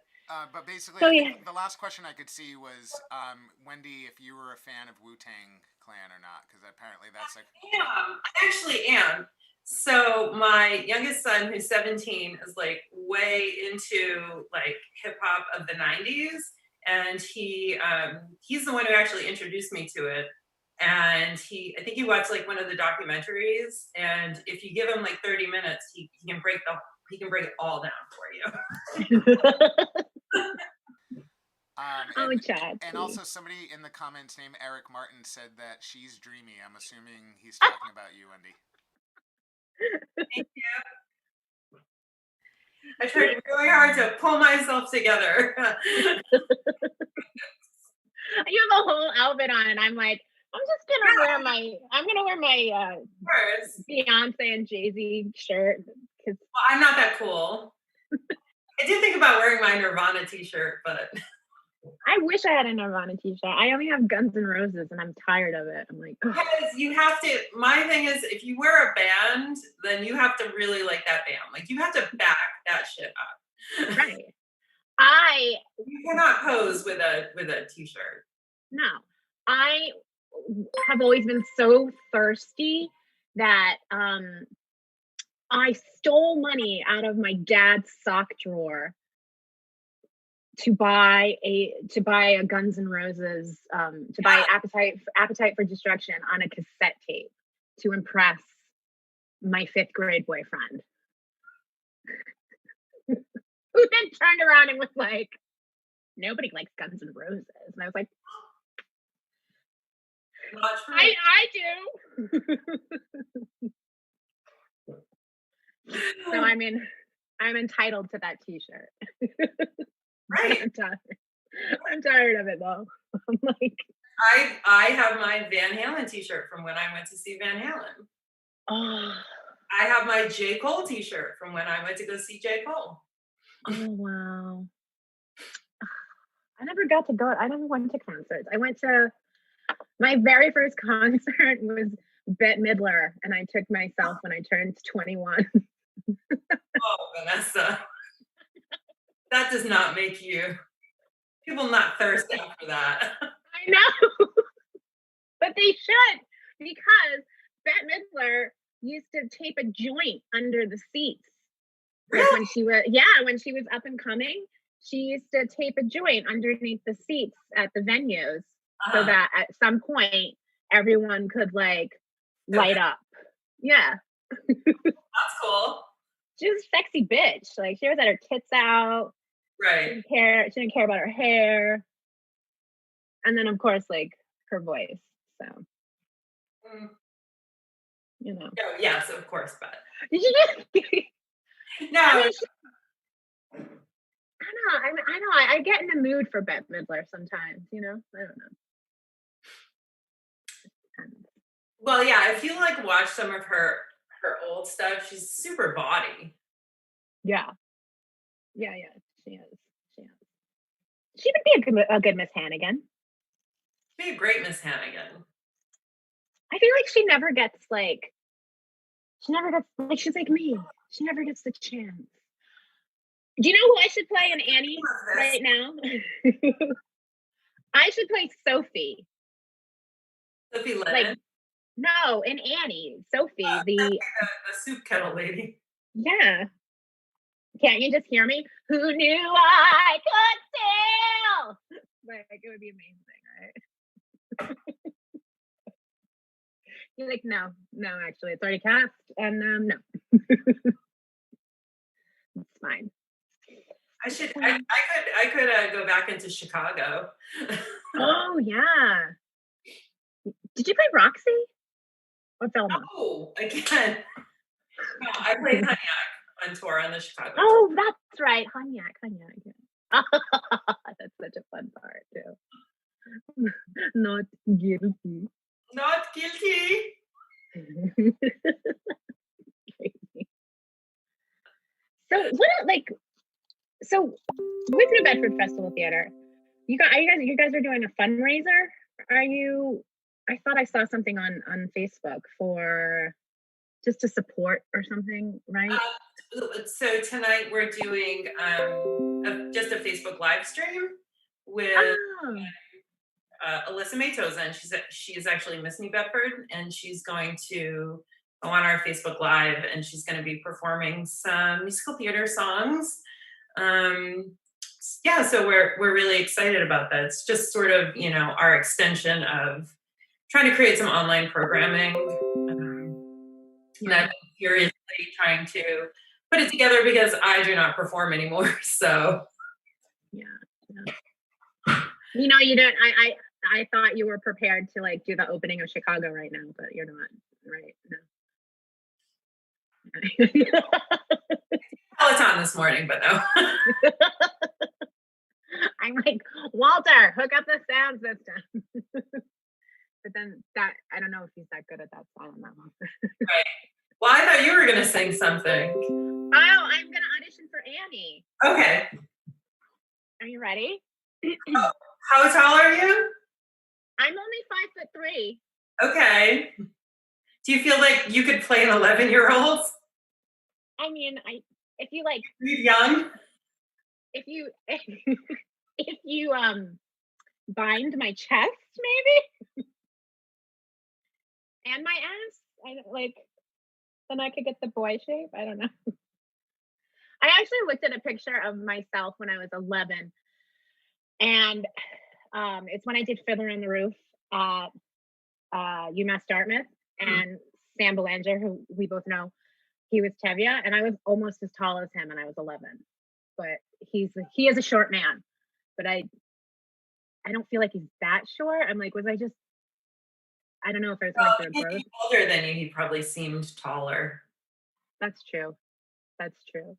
So I'm like, you see me, and I'm like, you're a rather large 11-year-old. I didn't have that problem. I was always tall. I was always like the next tall. There's always somebody who was a peanut, and then it was me. And I was always like, why am I not the smallest? Because I always wanted to stand on the end of the line like Deanna Morales. Oh, right. Yeah. My father would watch me in shows, and obviously I was a dancer, always in the chorus. And my father would pick me out because of my legs. You're like, there she is. There she is. I have very thin legs. Yeah, but they're like super muscular. Your calves are like amazing. They are. They are. A curse, not a curse. They're not a curse. So, allow me, if you will, indulge me. I mean, I look like Annie. I have red hair right now. Sure. I know the pain of being adopted and not knowing. As do I. Oh, that's right. That's right. Oh my God, we're both Annie. That's crazy. Spunky. I would play Pepper. I would play Pepper to your Annie, though. That's how much I love you. I'd be like, no, you do it. Wow. Yeah. I'd be like, no, I'll be Pepper. It's fine. Or who's the one that gets to sing Never Fully Dressed? It's like, Oh. Duffy. Tessie, right? Tessie. Yeah, Tessie. And that's weird because she's the one that's like, oh my goodness. And then she's like, hi. Right. And you're like, wait, how's that the same kid? But kids, you know. Kids. It's always fun to do shows with kids. I feel like they create their own, like, they're like cats. Yeah, they are. Yeah. They have their own, like, ecosystem lower than the adults. Right. And I just want to like get in there and like figure out what's going on with them. Well, they have their own little dramas like happening. Like I remember when I did Annie at Little Theater of Fall River, whereas Pepper, and we had our own like who likes what boy, and like why are there only 2 boys in the chorus, and then like I remember like going out after the show and all the adults are drinking and we're like, let's get Shirley Temples and make them really disgusting. Like let's put soy sauce in them and like make somebody drink it, or like, and then it was like who's getting boobs and like like no one should get breast surgery at that age. No, it was like who's like when our Annie our Annie was like obsessed because she was so small for her age. And like the rest of us were like, you know, like we're like puberty age, like 10, 11, 12, 13. And some of us were like developing, and she'd be like, oh man, I want to wear a bra. And like, like, no, you don't want to wear a bra. Like we're supposed to be little girls. Like it's awkward. And she'd be like, I just want to get my period. We're like, slow down. Like you're 2 years younger than, like, for me, I was like, you're 2 years younger, like, slow down, like, you're like 9. Pump the brakes. Right. But it was like like a little fishbowl. Like, we had no idea what the adults were doing. Right. Right. Probably Well, why you don't. I That's do like probably because the age that my children aren't, well, they're men really. I I just like their slang, and then I try to pick it up, and they're like, no, like stop that. no, you can't. Although they were teaching my mom. My mom is 78, and they were teaching my mom some terms. And I sent her a picture of some outdoor furniture that we bought, and my mom writes back, "That's Gucci." Yeah. And I was like, "How do you know that?" She said, "Oh, Will and Charles taught me." And of course it would be Will and Charles. Those two. Because they Gucci. Yeah. Tato Tuesday will never die. Tato Tuesday. So Wendy's middle son, their last name is Furtado. And so I guess her son, he came up with the hashtag like a few years ago, and it was like Tato Tuesdays. Yeah, he went on Twitter, and his nickname is Tato, and they just started this thing, like his friends called it's hashtag Tato Tuesday. And so now he's in college now, goes to school in California, but it's carried on. Tato Tuesday lives as we speak. So they're far cooler than I am. But he gets mad, right? If we're like, Huh? does he get mad when like your friends are like Tato Tuesday? Yeah, because we're old, so Yeah. We're old and falling apart. right.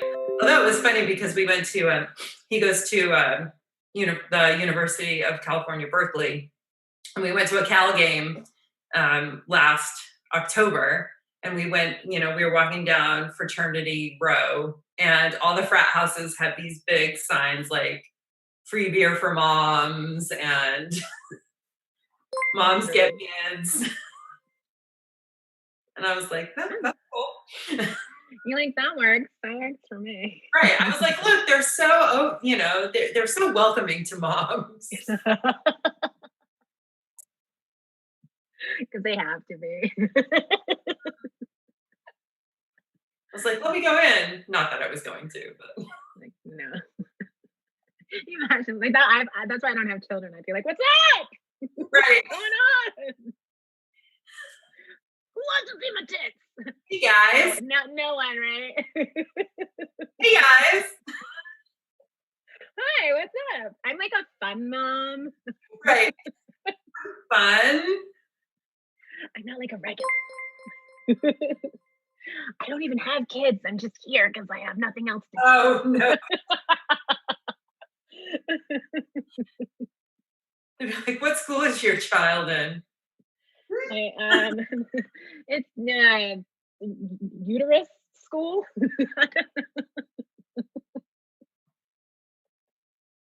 The school of never gonna happen. I don't know.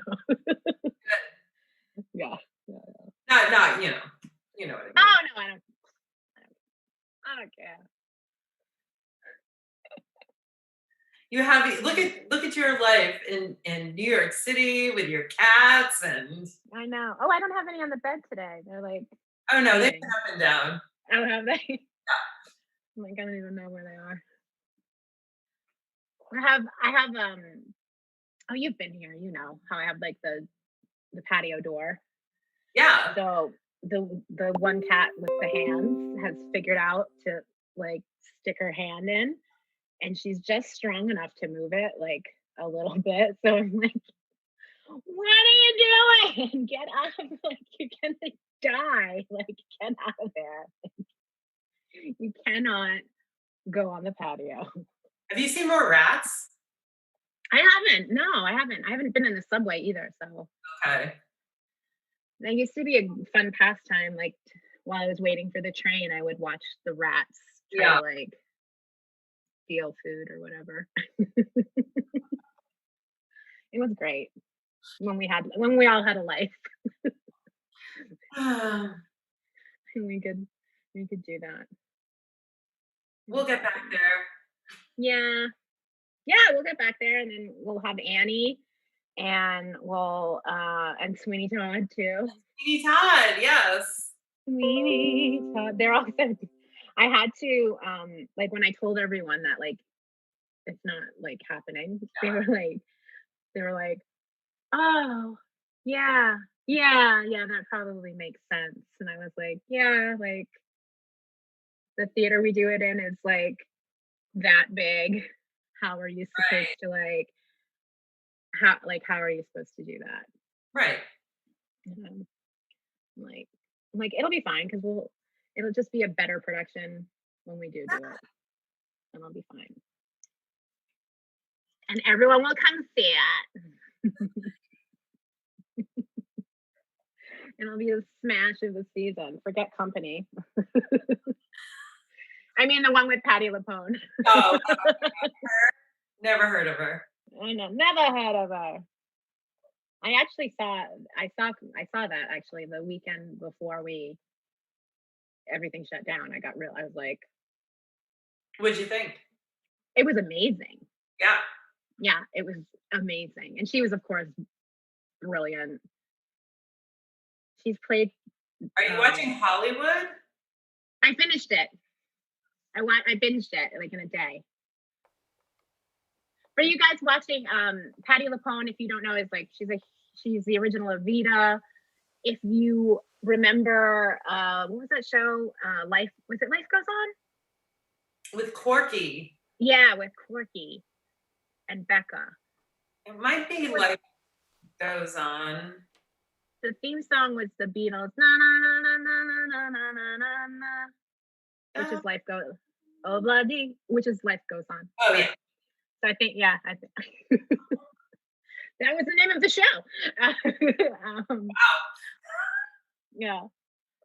Anyway, that's who we were talking about. She's on Netflix. There's a show called Hollywood, and she stars in it. And she's just an amazing, like she's an amazing actor. She's great. She did she's been doing videos from her basement here and there. So she's like, I feel like a lot of times like people like at home just can't like nail it. Yeah, but she did. Yeah, she does. Like she understands how to do it. Yeah, she gets it. She gets it. Oh, to be Patti LuPone. You just missed it, Vanessa. What did I miss? Oh, meaning like you were almost Patti LuPone. I was almost Patti LuPone. You know what I wonder if people tell Patti LuPone that she's too loud, because you know how everyone tells me I'm too loud. You are like pretty loud. When I sing, though, like she's pretty she's pretty loud. Well, I think to have the pipes that you have to be loud. Yeah, no, I know. That's what I'm saying. Like, I can't imagine. Like, Patti LuPone's also like she's got like you can't be quiet. Like, that's why I haven't sung yet because I'm like working my way up to it because I'm so loud that I'm like nervous about it. But like, then I think would Jennifer Hudson be nervous about it because she's fucking loud too. Like, well, you're good at projecting. I know. But don't ever be near Vanessa because no, it's not really good. Yes. I feel bad for Tanner having to sing with me and Pippin because, but we mixed well. So yeah, that sounded good. Yeah, we mixed well. I was like, I'm gonna blow this poor paper thin little boy over. The best thing about Vanessa is you're like, oh, she's cool. Like, you know, you meet her and she's like, you know, like chill. She's got a cool vibe. And And she's like, oh yeah, I sing. And then she's like, ah! Like, where did that come from? Crazy ass awesome belt. Thanks, man. I guess now I have to sing, right? All right. I'm just gonna do the end of it because I don't want to sing the whole fucking song. And it's so repetitive too. Okay. All right. Are you ready? All right. The sun will come out tomorrow, so you gotta hang on till tomorrow. Come what may, tomorrow, I love you. Tomorrow, you're only a day away. Tomorrow, I love you. Tomorrow, you're only a day away.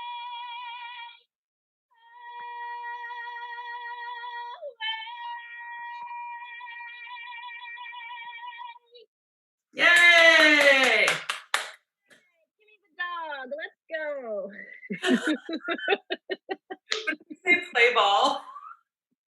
Yeah. Oh, it's like the perfect job for me, like belting the national anthem and then like really. What sporting events have you been to? I've only been one Red Sox game in my and I went to see West Ham when I went to London. Yeah. Those are the only Really? Yeah. Interesting. Yeah.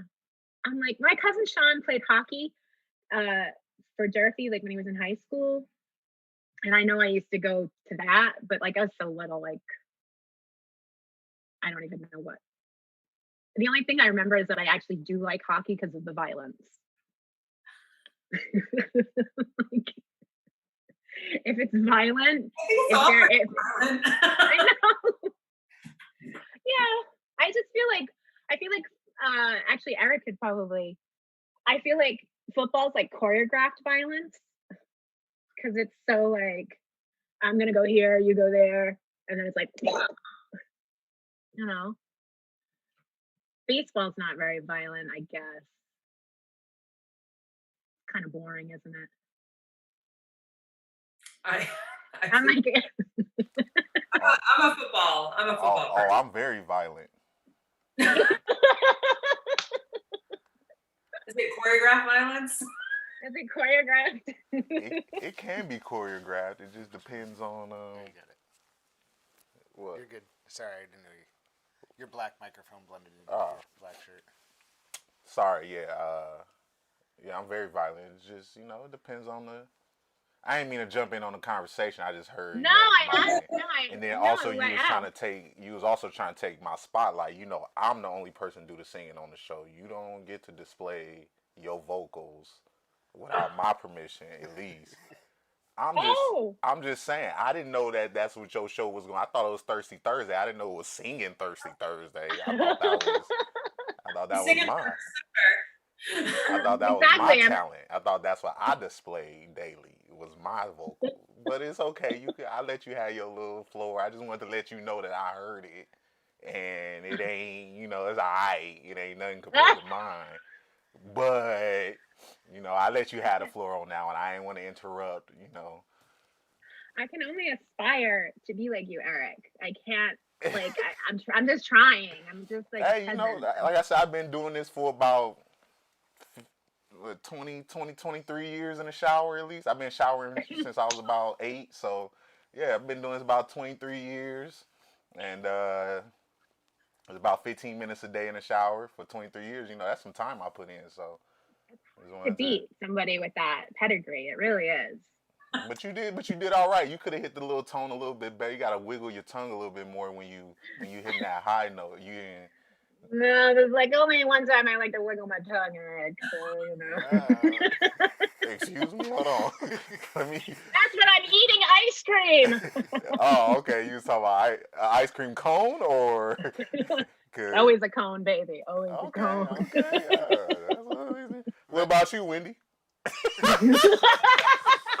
Just playing. I'm just playing. This was boring.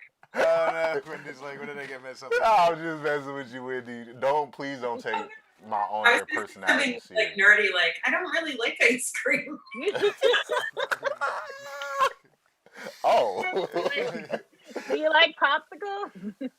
Yes. Oh. Little fudge Well, I'm gonna mute myself because I didn't mean to do that. That was just I just Oh. wanted to, No, yeah, you're fine. yeah. I No. just wanted to intrude on y'all conversation, but yeah, y'all continue. We were just talking about sports, which is weird because I'm like the least sports person, as evidenced by the fact I've only ever been to 2 sporting events. Right.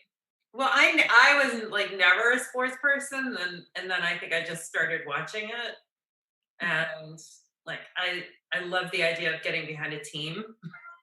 It's pretty cool. Like when you watch it and like you're super invested in your team, it's really cool. Yeah. I'm also, I am Bill Belichick's third wife. That's kind of disappointing for me, I guess. It's well documented my love for Bill Belichick. I love it. I love it. I always feel like I'm like, I don't know who anyone is. I mean, I know who Bill Belichick is, and I know who like, what's his face, Tom Brady is, and I know, right? I'm like, oh yeah, that guy. And that's what I would say if I met him. I'd be like, oh yeah, you, yeah, because that's what I do when I meet celebrities. I'm always like, who are you? Why are you familiar? Oh, I'm not good when I meet celebrities. You? I thought you'd be cool as a cucumber. No, I always do something stupid.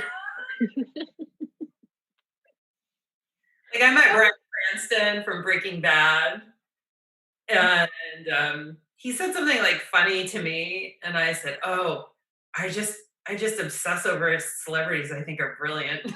And he was like, oh, "Okay."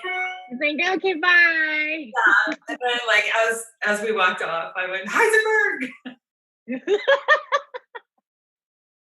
Wait, were you at Marseille the night that Eric McCormick? Yes. Yeah. And I was like, Bart, you're just I just grabbed him. I was balls. I don't have any. I'm always like, and this is like, I was like, hey, Eric McCormick. I don't know what to say, and I'm like, we just did a show. And he's like, oh yeah, that's great. And I was like, yeah, you're great too, but we just did a show.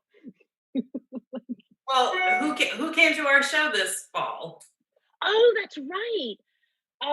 What's his face? J.K. Simmons. I didn't even speak to the man. Apparently I missed him. I went to the bathroom and then I missed him. But Yeah, he just kind of, I think he run into Sam maybe? He was really cool. Yeah, he spoke to Sam and he spoke to Tanner. Okay. And he said, oh, you did a really good work. See, another instance where I was like in the corner, like, oh my God. Oh my God, chickens. He was like 2 feet from you. Right. But I just kept strutting back and forth in front of him in my costume, like who knows him? I remember like shouting out, I'm like, who's friends with him? Who knows him? Who knows Academy Award winner J.K. Simmons? Which one of you is it? Did he win? Yeah, he won for He won for Drumline. It's not called Drumline. Oh. That's the Nick Cannon movie, isn't it?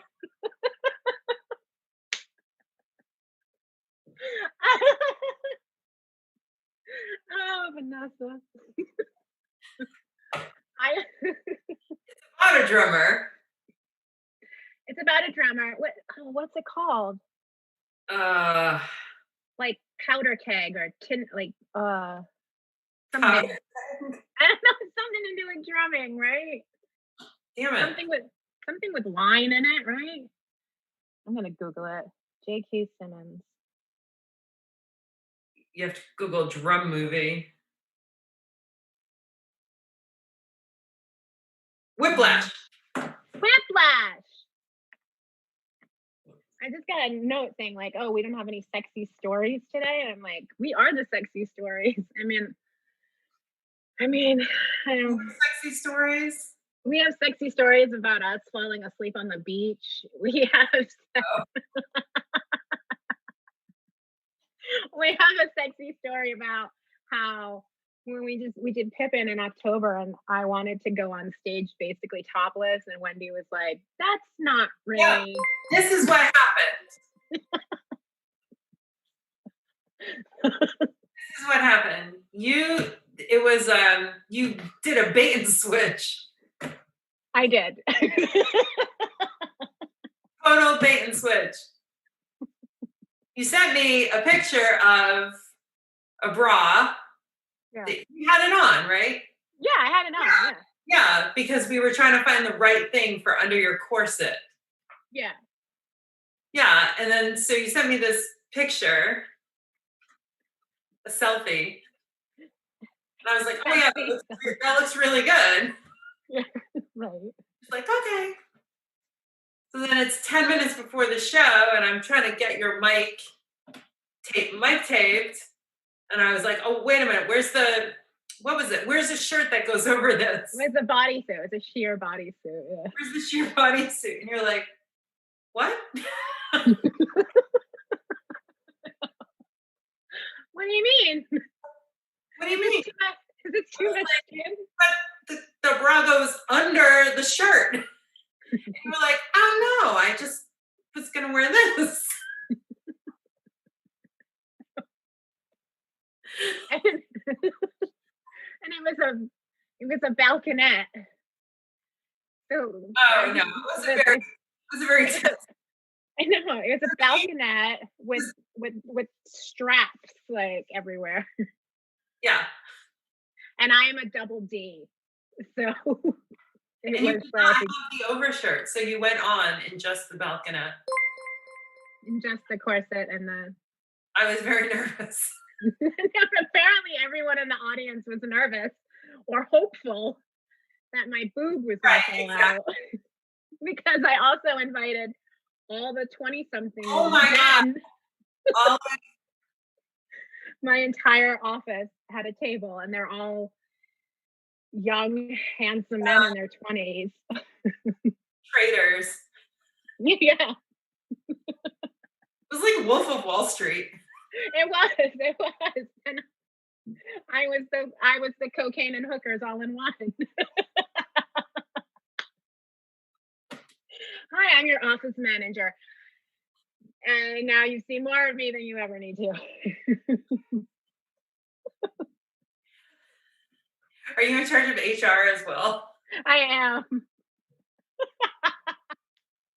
There's a few of them that got like wasted at the holiday party and they're like, you're just beautiful, aren't you? And I was like, what's it like working with all men, Vanessa? I mean, I love the guys in their 20s are fucking amazing. I love them. They're adorable. They're like cute little puppies. And like they're fun to flirt with. And like they're great. If you're over the age of like 50, you're probably a dick. And I don't like you at all. Not straight across the board, right? Just in your just in mine. Well, they're in finance and they all like they're like swinging their dicks around all the time. And I'm like, boys, you're all average. Stop it. Like, you're not impressive. If you were, you wouldn't be in this office. Have a seat. It's just my way of running things. It's all. It's not, it's not for everyone. But they all like it. So I'm like, oh, you all like being abused then. It's all right. It's cool. Like they all come to see the show. They all enjoyed the show. Yeah, I know. I know. I know. It wasn't just me. We had Talia, who's like super fucking sexy too. Oh yeah, she's gorgeous. Oh man, like everyone was turned on by her. We were all like, "Can you do that dance again? Like, can you do that part again, please?" Because she used to like put her little tongue out when she did it too. She'd be like she was just perfect. She was. Well, Pippin's a very sexy show. Yeah, it is a very sexy show, which is why I wanted to do it. Right? Because we all sexy and shit. What? So, guys, I apologize, but we do have I do have another guest that's been sort of waiting. Oh. Yeah, no. I was waiting but for you. But no, it's been really awesome, and actually, a lot of the folks, trust me, there's a lot of dudes in the comments that have been perfectly entertained listening to you guys. We want to entertain the ladies as well. Well, You ain't talking about nothing ladylike. You talking about men. I'm an equal opportunist. Wendy, before we go, I had put the link to your theater in the comments, and I'll paste it again and pin it up there. It was in the comments though. Is there any other sort of like call to action? Do you have something going on where people should get a hold of you or reach out to you? So the website, and then we also have a Facebook page that is New Bedford. It's the New Bedford Festival Theater Facebook page. Okay. And then actually just my personal I have an Instagram that's it's like a fashion take on a fashion Instagram, and my screen name is Trendy Fucking Wendy. Nice. I'll look it up real quick, make sure it's working. I'm gonna just make sure it's working. I want to make sure that your page is working, you know. Yeah, so you can, that's just like my personal where it's fashion and like fun stuff. Yeah, again, it's on Instagram, it's Trendy Fucking Wendy, but not the full fucking. Just the tip. Eric's gonna follow you, but as always, you need to make sure you follow him back. Otherwise, he unfollows people after 24 hours. You don't follow me? No. If they don't follow him back, No, I get it. I will follow back. I promise. By the way, and Eric and I had noticed them earlier, but somebody else in the audience finally mentioned your awesome clear chairs in the background. Ah, thank you. Yeah, they're really cool. They are awesome. They're really awesome. You have a nice spot there. It looks like for a Zoom and both of you do really. Vanessa, we need to get you a little bit more lighting. You're half in shadow.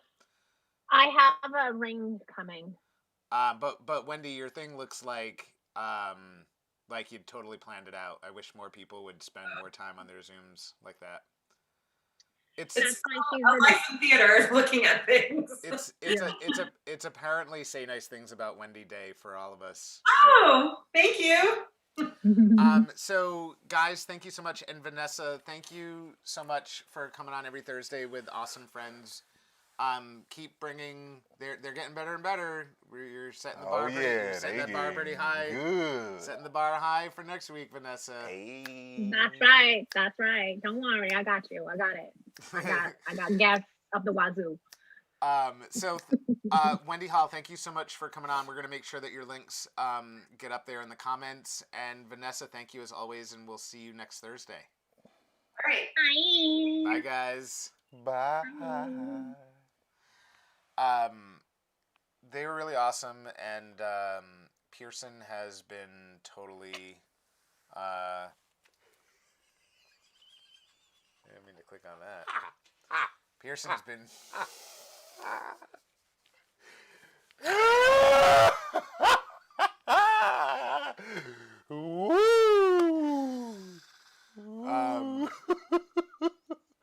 Pearson like, yo, y'all took Pearson way out. too He's long. like, I don't even know. That's awesome. No, I'm sure.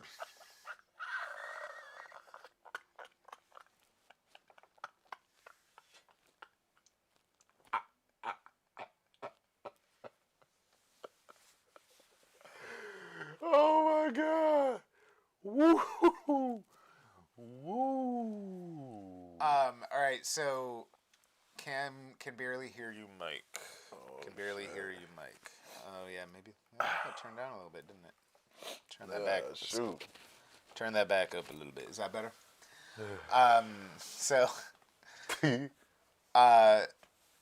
Scott said Hunter is doing good. He hasn't gotten to eat, still has IV and chest tubes, plus not much sleep, so he's not happy.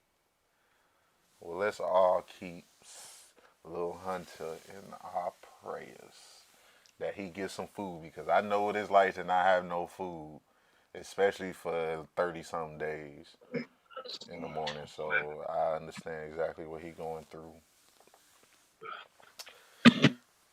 Sneak him some food in there, Scott, because, you know, I would. Sneak him, you know, some crackers, some peanut butter. All that sound good. Ritz crackers, preferably. You might put a little Avery's jam on there, too, while you at it.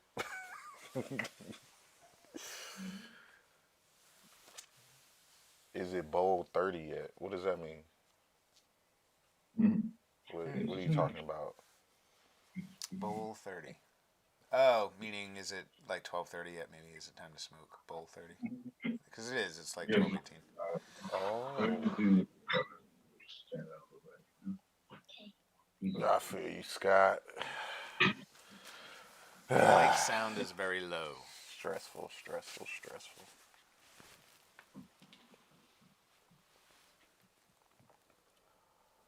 J to the No. T. Is that a little better, and they Jay? said very too. She said very low. Is it better now, Jay? I don't know. It's weird because I didn't really change anything based on. Maybe it's earlier. too low. Maybe it's too low on your tie. No, hasn't Put it changed. close to your mouth. Close to your mouth. I guess I'll crank it up a little bit. I don't know why it's so low. I don't know why it's so low. Your mic is low too on the top. Yeah, it just hasn't. It's the same spot pretty much every day, but I guess I can try to put it a little higher. You gotta moan into the mic. Is this a little better? I don't know. It doesn't really seem to affect the. Yeah, thank you, Dean. Appreciate it. Dean been on here one time. How you gonna trust his? How you gonna trust his word? So Pearson. So George Armstrong is in the comments. George, I appreciate you being patient. Actually, we're about to have Pearson come on right now. Pearson, can you hear me? Yeah, I can. Can you see me? I totally can. No, you're good. You just can't see us first. I had to redo my computer, so no Super Bowl bonus, Ken. But the normal bonus is around 200,000. But we can totally see you and your amazing and cute dog, Pearson. Welcome to the show yet again. We really love it when you come on. Pearson, you're the development director at Alaska Veterans Foundation, and we really appreciate you joining us live from Alaska right now. Well, thank you for having me again. And I appreciate you reaching out. I guess we both, or all three of us, talked about me coming on, doing some updates with veterans affairs, stuff that's going on right now, and anything that could help the community. Right now, with the COVID-19, there's a website that you can go to. I sent it to you already, Mike. Yeah. It's a resource center for veterans to help them navigate the crisis that we're in, along with the Veterans Crisis Hotline, which is a hotline for not only veterans but veteran spouses, family, anyone that is having some type of altercation or needs information about how to successfully help their loved one. And I mean, it's a time of really, a lot of people are confused right now. A lot of people aren't sure what's going on, if it's going to return to normal, and with service members that are suffering from PTSD, TBI, anything that's related to military service could be complicated even more. I know for one thing, services throughout the United States for veterans are pretty much nil right now. That's something that we're kind of used to in Alaska, unfortunately. But they are attempting to get the resources back up and going as of Monday. I don't know how long it's going to take, but you can still get a hold of your Veterans Affairs providers via call-ins. I'm on the phone nationally a lot with various boards that the Veterans Affairs Administration has put together, not just for COVID, but it's something that the VA is trying their best to negotiate these times, and they're just for lack of a better word, they're behind the times. I mean, we have the only options we have to get our health. Sorry, I got my son right here too. He's cute. I'm trying to keep him down with blueberries right now. So he's it was a good time trying to get ready for this. He and the puppy decided to spill the water bowl and take a bath in it. So I had to change him real quick. Back to what I was saying. So it's tough times for everybody, especially for veterans, because we don't have the same health care as most. I guess we're lucky to have health care, but I guess we kind of rate it. If you're a service-connected veteran, you should be getting taken care of. But everything's shut down, and everything's trying to get back started up. The COVID-19 website is there to try to help veterans and their families attempt to get back into the swing of things. I don't think anything's going to be normal. I guess normal to what we had prior to this, but I think there's a lot of things that came, a lot of good that's come out of the whole isolation and learning how to be a little bit more technically savvy. Sorry. These kids are a handful right now. But I'm hoping that as many people as that are listening, that they're taking advantage of this time at home, time with their family, time to be able to learn something new. There's so many different resources, not just for veterans, but for everyone. Every person has access to free books online, free audio books, free courses, even just Khan Academy, and not just Khan Academy. It's awesome platform, but everybody's using this time to their advantage.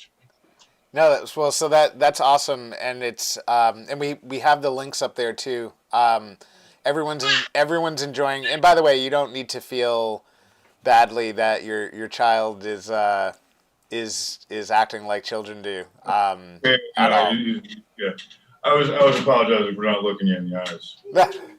Well, it's my fault because I wasn't able to give you video of us. I had to redo everything last night, and I think that's the only thing I have left to troubleshoot is why you're not able to see my video in Zoom. But anyway, yeah, it's far less intimidating. Wait, is it more or less?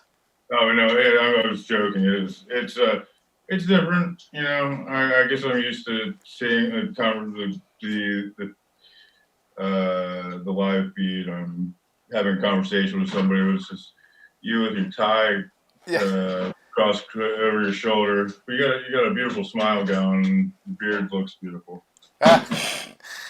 Yeah, my beard was flourishing back then. That was actually one of those days I went and spoke on the State House steps up in Massachusetts for, I think, for small businesses and vets, and we were fighting for something back then. We're still fighting for the same stuff, but I forget exactly what the issue was that day. I think it was small business and vets and people trying to get into the cannabis industry and all that good stuff. You guys are you guys are going through some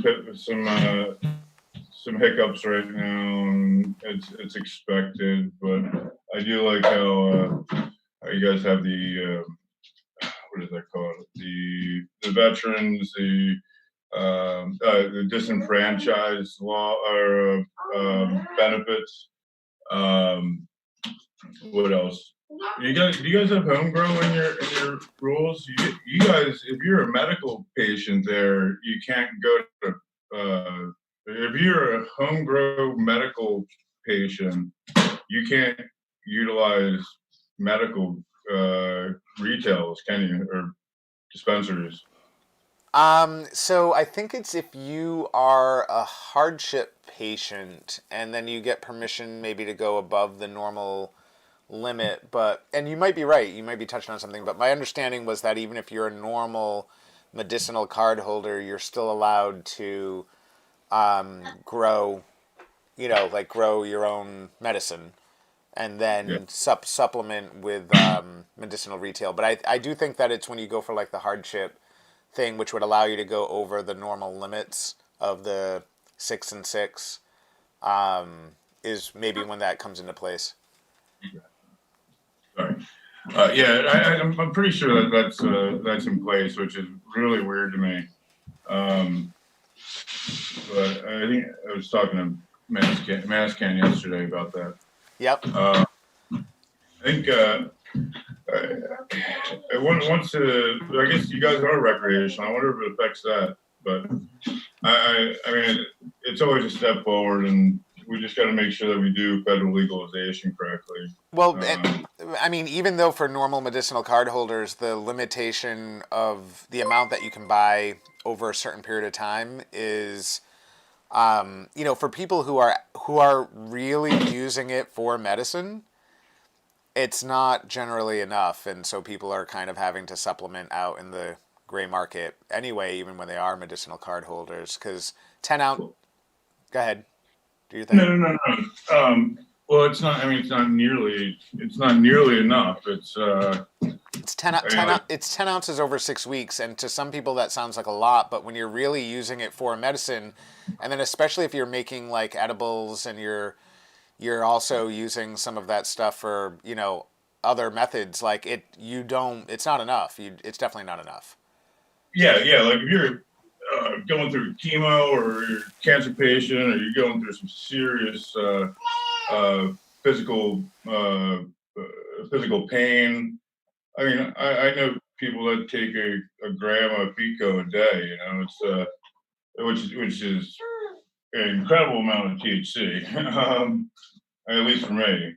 I guess some people that are hardened stoners can pull that off as recreational, but people need that stuff. Like Alaska, we're only allowed to have 5 milligram doses that we can sell out of retails, and no more than 50 milligrams per container for people to be able to purchase at any given time.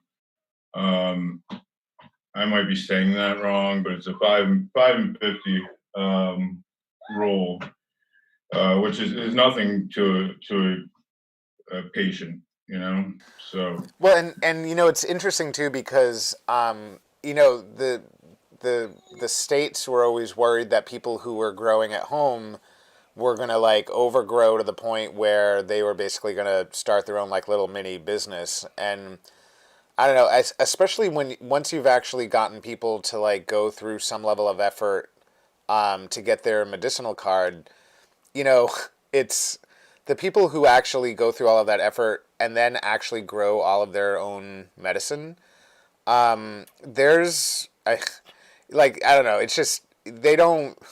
Most people that grow their own medicine never. I mean, they can't grow enough as it is. So never mind like growing it and like selling it or doing something untoward with it, right? Like to grow, especially good cannabis. You know, it's not an easy thing to do. As much as you want to call it weed, there's a lot of effort that goes into it. I mean, like yeah, it'll survive, and you'll be able to like get some harvest out of cannabis, whether or not you're loving it. But to get something that's worth substituting like the OxyContin or the sleeping pills, or you know what I mean, it's a lot of fucking work. Well, and so most of us are just sort of used to a lifetime of like every time we're sick and we need something, you go to the doctor, they write your prescription. Like the medicine is like never ending supply. Yeah, like $5 deductible. Exactly. I mean, even Walmart's like even $3, right? Like you can get crazy cheap prescriptions these days. I was getting fentanyl patches, OxyContin, MS Cotton, Tylenol, Seroquel, Klonopin, all for free.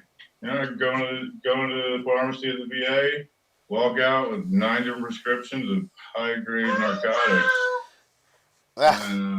Well, and then what people don't realize too is like, your average normal person who's like, hey, I'm going to watch a few YouTube videos and I'm going to grow some weed in my house.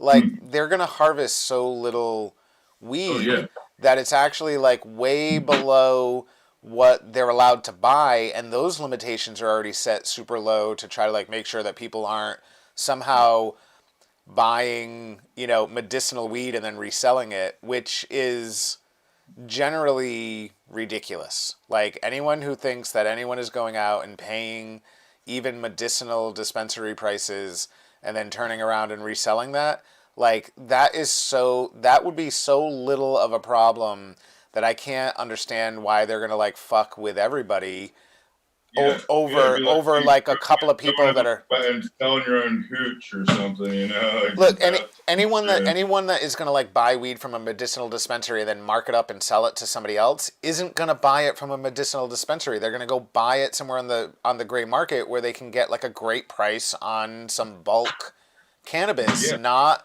buying an ounce at a time from a dispensary and then like going down the street and selling it to Aunt Sally for like another $50-100. Like that's stupid. Like that's just stupid. And it's their life is potentially on the line there, I mean, it's crazy. It's just one of those things that you can just keep talking about how stupid the rules are for it, and why the hell would anybody agree to making this stuff illegal? But it happens. Well, and and I think that's why it's just good for us to even just have these kind of conversations, even though there's like a lot of maybe cannabis industry people that end up watching the show. There's also a lot of people who aren't. They're just sort of casual. Some of them don't even smoke. Like we have guests on the show that don't even smoke weed, or use cannabis in any way. And I think it's good to have like stuff like this kind of happen, like shows kind of like this where we're cannabis friendly. Like we talk about the important issues. We're knowledgeable about it. Like we're trying to fight for people, right? Like you're here today, and your entire career these days, your entire existence, other than your kids and your wife, are helping out vets, right? And first and foremost. Yeah, and so by the way, just as a reminder to folks, we do have the 2 links posted and pinned up at the comments. So all you got to do is look at the comments. No matter how long we're going through the show, you'll see those links there now. And so anyone that needs, especially vets, but there's even some good resources there for even people who aren't vets, per what Pearson was saying earlier. So definitely check that out. And also just, as a reminder to everyone, there's a lot of folks out there that are struggling with a lot of stuff, even normally, and so once we're getting into sort of like shut-in status with a lot of folks, like it can be a real struggle for folks. So even when you think somebody's doing great, make sure you're checking in on the folks you care about, and check, because even the ones that you think are normal and sort of headstrong and doing their thing, you'd be shocked at how different people are getting affected by everything, and it's not just the physical stuff having to do with COVID. It's really also like the emotional and the mental side of it too. Which is why Eric and I like to do this show, is because we know it's cool for us. It's also cool for everyone who's watching, who give folks a little normalcy. So Pearson, we appreciate that you're wrangling both toddlers and puppies. Multitasking. What's your puppy's name? Rufus. Roscoe. It's Roscoe, not Rufus. Roscoe, believe it or not, Roscoe's a nickname one of my friends gives me. Oh, really? Yeah, this is Roscoe the Rescue. He's pretty cool. He puts up with us. You seen the TV show Martin? Martin, like Martin Lawrence? Yeah. The old one with. Yeah. Oh yeah. You remember he used to play the little character Roscoe? Oh yeah. He used to come to the door and he had a snotty nose and stuff. Yep. Yeah, he was really obnoxious. Huh? One of my friends, she called me that because one of my family members told her about a time where I was at school and I got into some trouble and I knew I was gonna get a whooping, so I used to so I was crying on the way home and my cousin drove by and see me. And he started laughing at me and started calling me Roscoe. So ever since then, and then my auntie, she told her that, and now she calls me that. But nobody else know that story. Well, no, everybody knows that. Did I hear George Armstrong was on a little while back? Before I came on? He was in the comments, yeah. Yeah, George. That dude's awesome. He really helped me out on. I had someone that was looking to become a patient, and he put me in touch with the right people, and I've been meaning to give him a call and thank him for that. He really came through, really helped some people that really needed some relief. Nice. Yeah, he's a great dude. But yeah, so. Well, but that's another thing. Are you guys? Go ahead. Sorry. No, I was gonna say, we were trying to have every day we have like a contest where we give away stuff. Today was some infused jam, and folks we sort of struggled a little bit with the contest today. And so, I think the idea was, we were trying to tag vets to get them to come into the comments so that they could, because we knew you were coming on, and yeah, I need to start. I need to start tagging people when I'm able to pop in the morning. I know you guys do that pretty much every day, right? Yeah. I mean the drawings or the contests, right? Yeah, totally. We give away stuff every single day, all the time. And by the way, George is back in the comments, and so he heard the nice stuff that you said to him, and he said right back at you. So the contest today, though, because usually we try to give everyone a chance, right? Like we tell people like guess something, so this way they have a chance to win the prize for the day. And nobody has even come close. What's the question? It was supposed to be just guessing what Nick the intern's favorite food was, and apparently he picked something so crazy that like no one's ever gonna guess.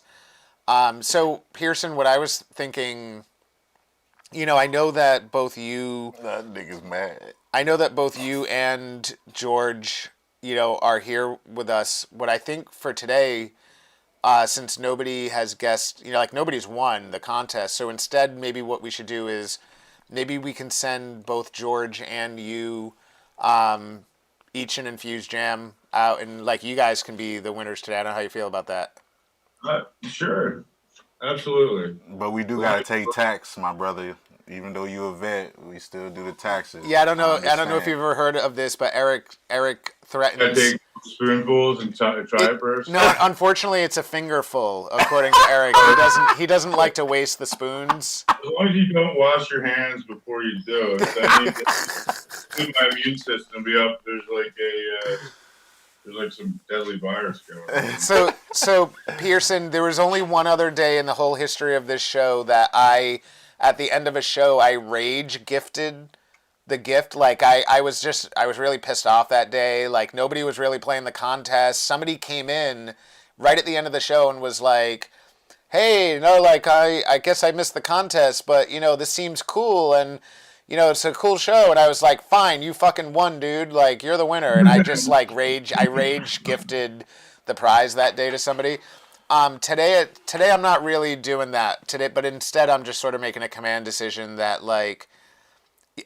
frankly, a lot of people don't necessarily come for Eric and I. They come because we have a show on every day. They don't really come for us. And it's really people like you that come on that help to make, it worthwhile for people like you and even Vanessa and other people that we have come on the show. It's all you guys that are coming on that people really want to see. Yeah, because we run out of shit to say. So. And actually, I just got a message, and so we actually have two other vets that did come in, and it's both. Hold on. Jesse said, I've struggled with PTSD from MST in the military for the first 8 years. I didn't leave my house. I got a service dog, then gained my freedom. Then I discovered MMJ and was able to retire my dog, cut meds in half, off benzos completely, and back to work. I'm now living my life again.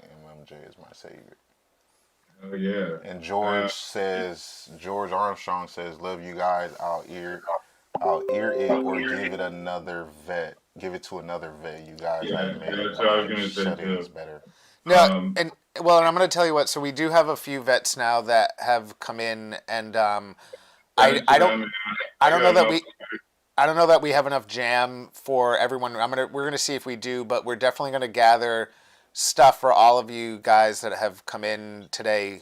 So between Pearson, between you and we definitely have a few. We have George, we have Jesse, and I think also, and I forget who the other person was too, and Dean. There's a fella, Dean Swafford, who came here too because somebody had told him you were coming on the show today. Oh, really?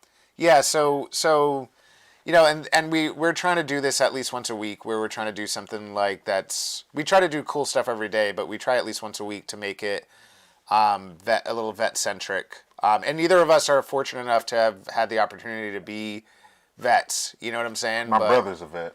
My brother's a Marine. Yeah, Eric's older brother's a Marine. My father was a vet as well. So we're happy to make sure that this is probably the first day that we're doing a giveaway of for 4 people. I'm sure the prize people are going to be it'll be a little bit surprising to them, but I think it's worthwhile. So and dude, we're psyched that hopefully you're going to be coming back pretty often, and Yeah, I am too. I was honored to hear that you wanted me to come on a regular basis to be able to convey what's going on with the veterans community and really try to get the word out there, because it's hard for a lot of the doctors and the people that are trying to really put together a medical plan or procedures to change the rule book up or the regulations in order to best serve the veterans and the veterans community. And as many ways as I can or we can, they can, get the word out. The more efficient the VA is going to be, the more resources and benefits are going to be able to be found a lot easier, and that's the big issue right now is lack of communication. There's a disconnect between the VA. There's a disconnect between all these nonprofits. There's all these grants, all these things that are available to veterans that isn't right out there, right out in the open. And if you know what you're looking for, you can find it. But if you don't, it's kind of difficult. You don't even know that it's available. Like the work study for veterans. If you are a part of a organization that helps veterans, and you have, let's say you have a school, a university around you, if you find a veteran that is taking more than 6 credits, and you're directly involved with helping veterans, the VA will actually pay them minimum wage to be a work study.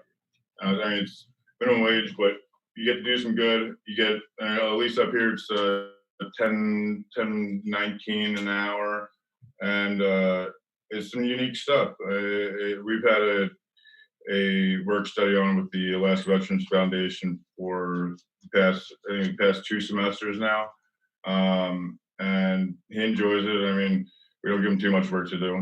He's also an engineering student and a prior service soldier, so it's and I can have as many veteran work studies as I can rationally explain why or have a rational reason behind it. And the VA flips the bill for their salary or their check each week. So yeah, I'll get more information on that too. There's a few other things that I guess I'll save for the next time I come on. I mean, I could dump just benefit after benefit on you right now, but I want to kind of space it out a little bit or give you a list first. But there's a lot of things that are available to veterans and they're worthwhile, and they're allotted for the year, and once the year is up, if they don't get utilized, it disappears, and it's in the hands of the lawmakers to give us that budget again, or deduct it, or increase it. So it benefits everybody if those opportunities are used or utilized. Well, we're definitely excited. Anytime that you want to come back and have any conversations with some other vets, because we know how it's so helpful.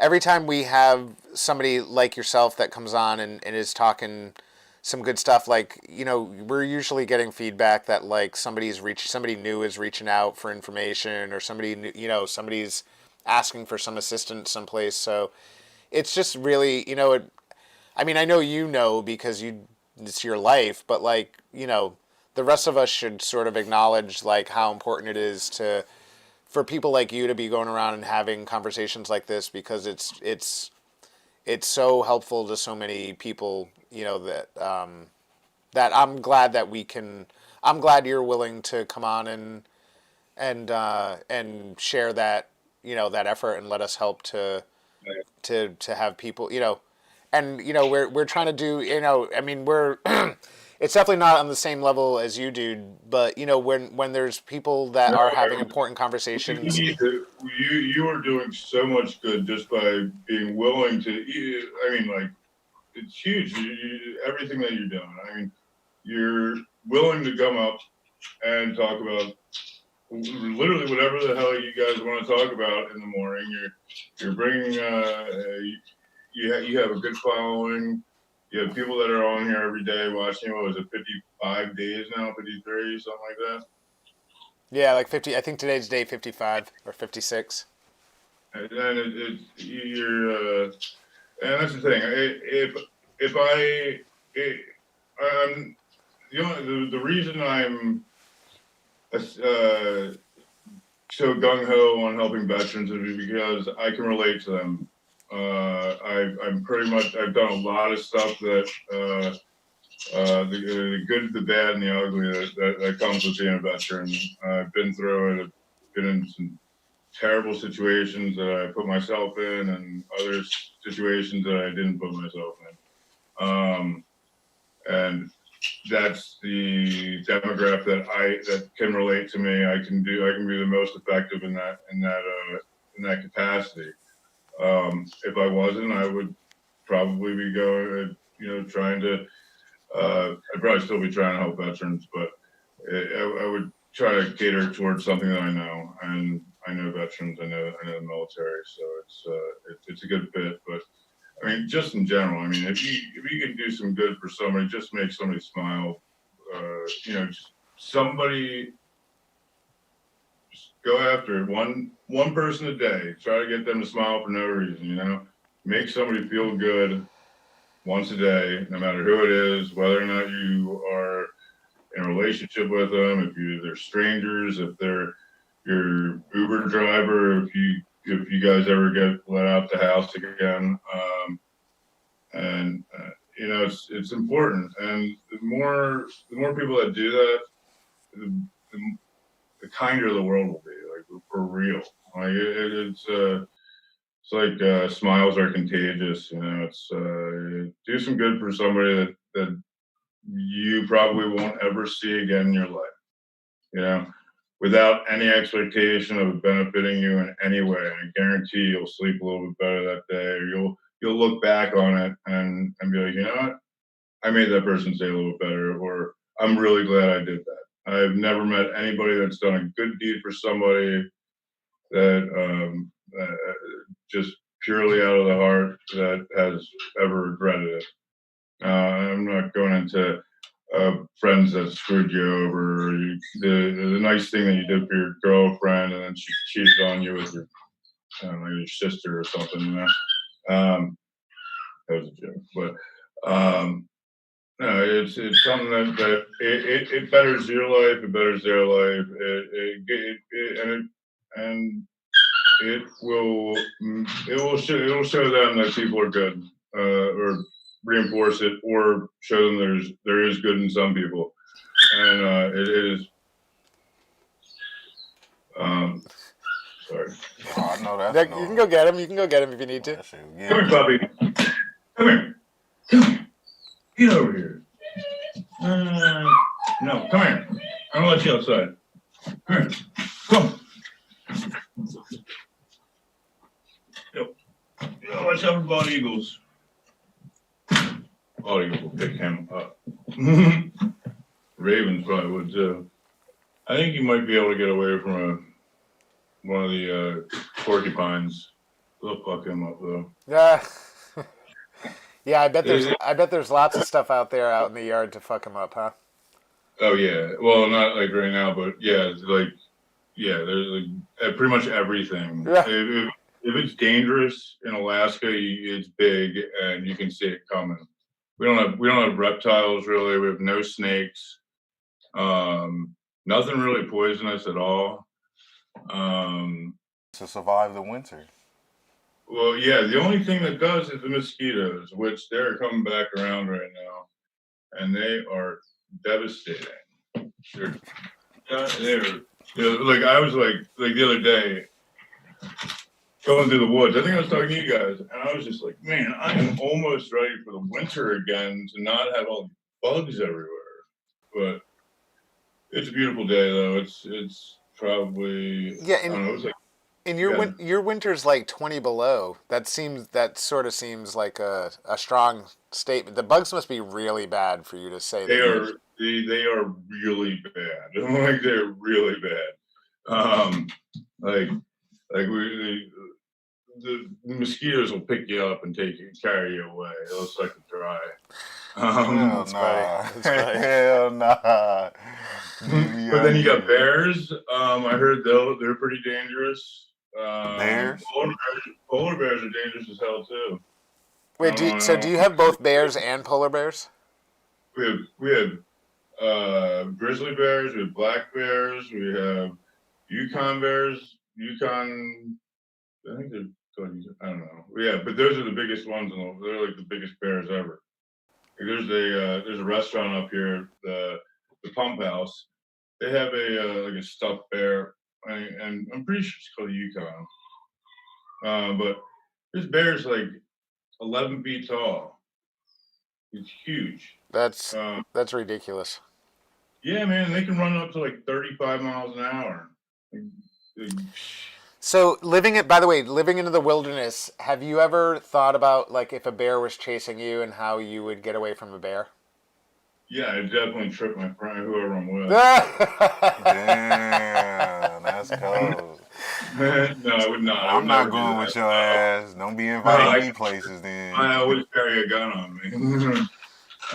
You that out so might need a bigger gun though for some of these bears, right?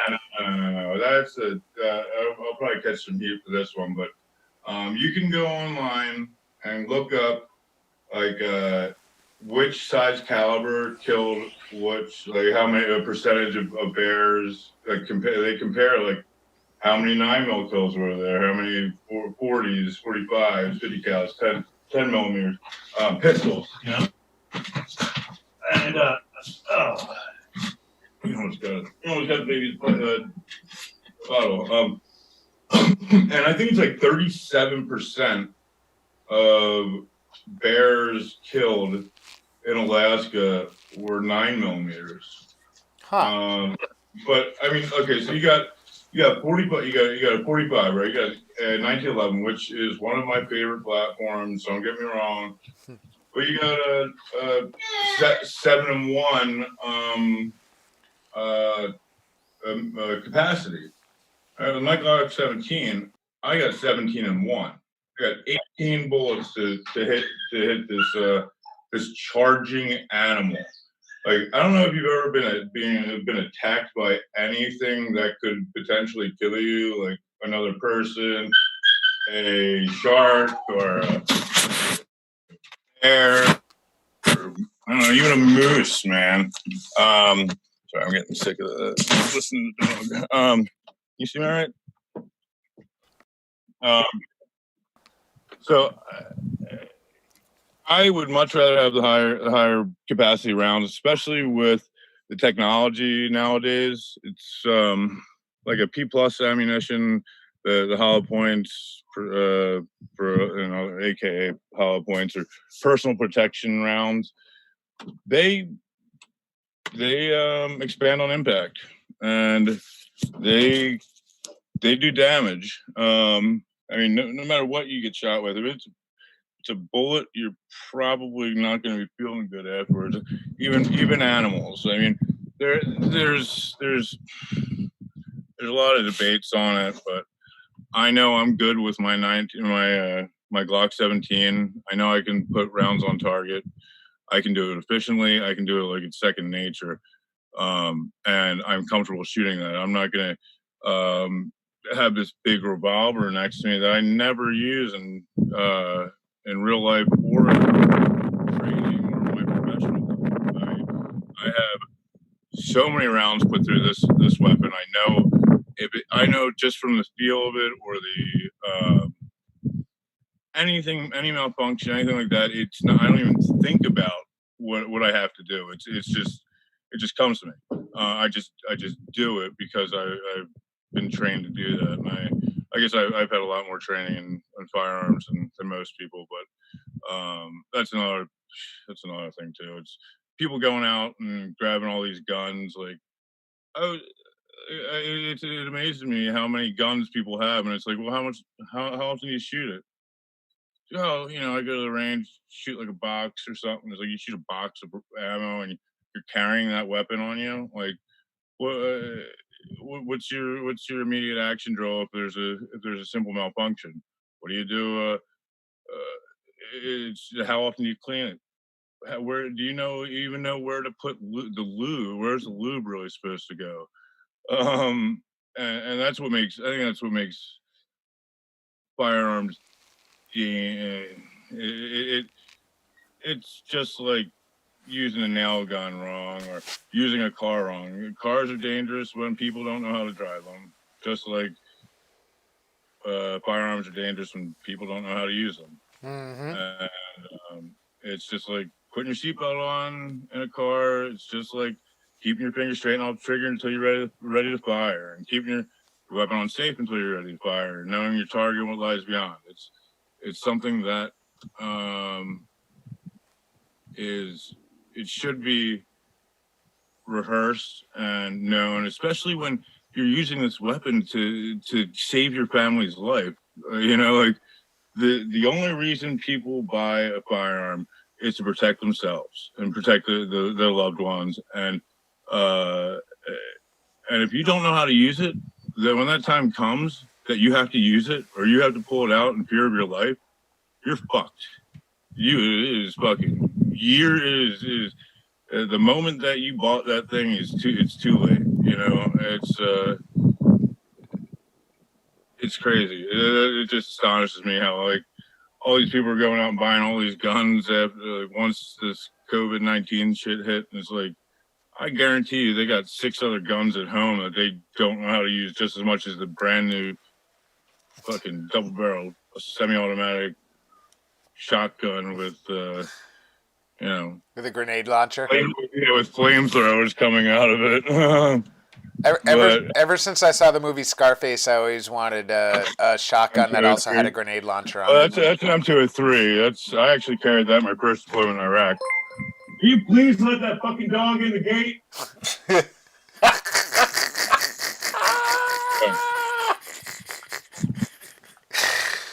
Oh shit! Enough is enough. Enough is enough. It brings bad attention to firearms. It's just like pit bulls. People think pit bulls are the problem. Pit bulls aren't the problem. It's the people that are fighting them. Training them poorly. Right. Or training them to be aggressive, because all they're trying to do is to be obedient to their master. That is the goal of any dog. And pit bulls just happen to be big, and they are very loyal. You can make them aggressive, just like you can make a chihuahua. You don't have to make chihuahuas aggressive. Chihuahuas are always trying to kill you.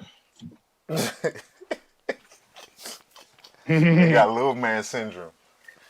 Something like that. Well, that's why you'll see like that's why like the pit bulls were the nanny dog. It was they just hung around. And kids can hang all over them. I've never seen a pit bull do anything even remotely close to aggression to a baby or something smaller than them, unless they were trained to perform stuff like that. So they don't know violence unless violence is brought to them. It's a shame. Well, dude, we gotta go. We're running a little late, but we definitely appreciate you hanging out with us. We're sorry we were running a little late.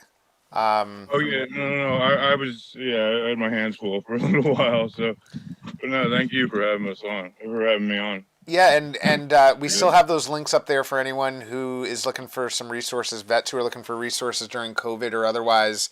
It's veteranscrisisline.net, and then there's another URL there that has a bunch of COVID-19 resources. So folks should check that out. And we're excited we'll be talking about you coming on hopefully somewhat regularly to have some more good conversations with some other people who are really important and influential in the veterans space. Yeah, and thanks a lot for that too. It means a lot. Oh, of course, dude. No, and we mentioned this to you the other night, but you're definitely like the younger version of the most interesting man in the world. And you're probably more interesting than he is. So that dude's just a fake, but even the story they make up around that guy. So tomorrow, folks, if you come tomorrow, I'll show you a picture of. Stupid crap. Hold on, Brandon. don't get blocked, bro. Oh, my bad, bro. I had to stop. You know, people getting reckless in the comments. Sometimes you gotta stop and be. But he was like, he said, "What is this stupid crap?" And I feel offended because we talking to you. So what he basically is saying is saying that you stupid crap. So Yeah. I feel offended by that, and I'm gonna stop the show and acknowledge it. So then we can either block him or he works at Dale Country High School. How you work at a high school and you saying disrespectful stuff in the comments?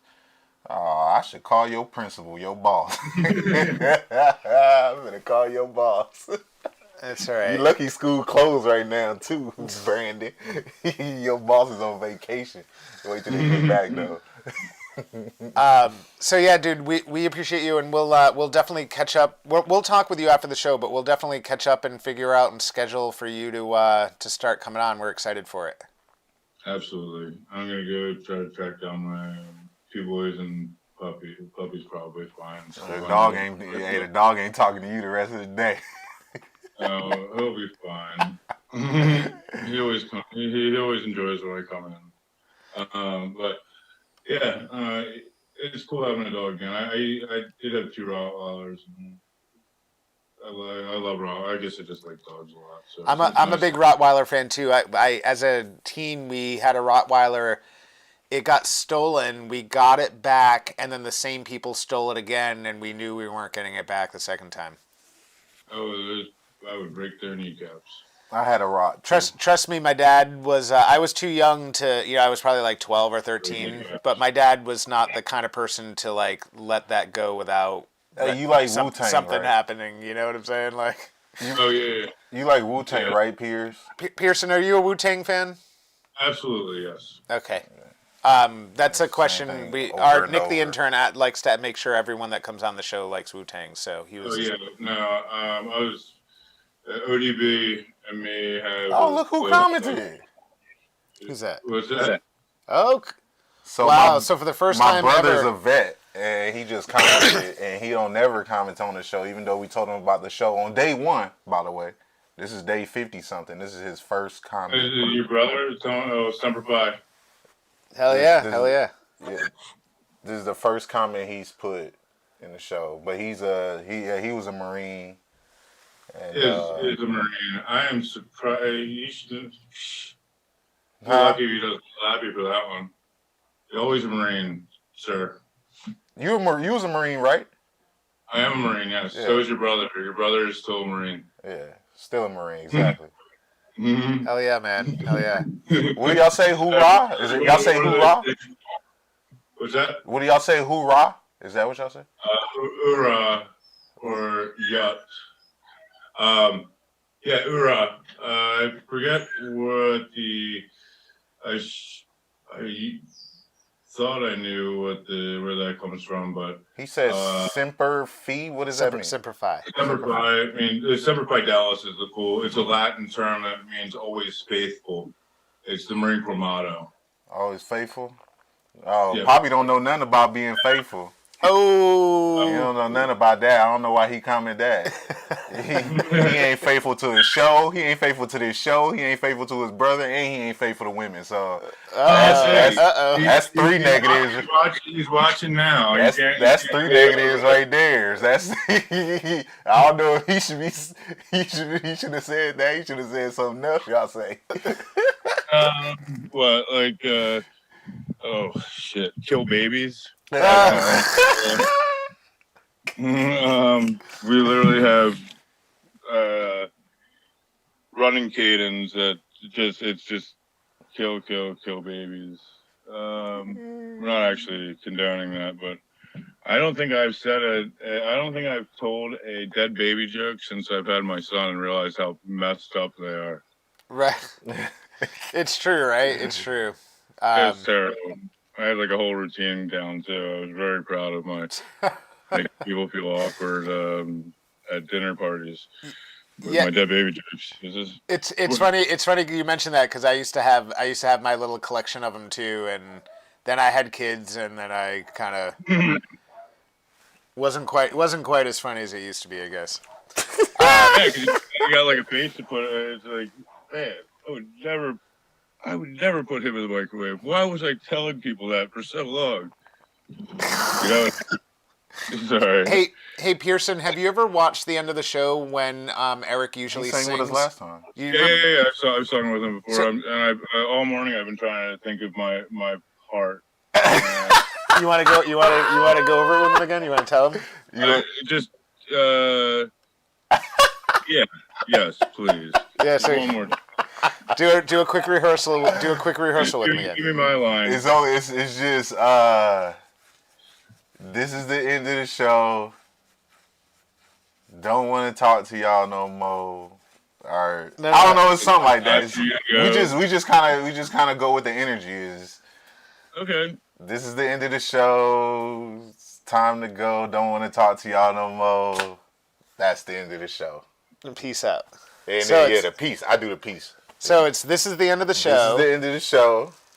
Don't want to talk to you no more. No, this is the end of the show. It's time to go. Don't want to talk to you no more. I think that was my line. Was the don't want to talk to you no more. Yeah. Or no, it's time for you to go. It's time for you. Yeah, you can say it's time for you to go. All right, so you start. This is the end of the show. We don't want to talk to you no more. Yeah. Because it's time to go. Go. Peace. Oh, man. Yeah, you guys have. Oh no! It's good. I'm typically pretty good at improvising, or improv, but I don't know. I guess when somebody else is leading it, and I feel like you have more of a reason to be on the show, you know, because it's yours. So, he got out. But yeah, you see his head right there, and the mosquito bites. Yeah, he's got like 3 good ones. But well, they're pretty crazy. And it's like the beginning of the day, or in the beginning of the summer, they're like these big, these spats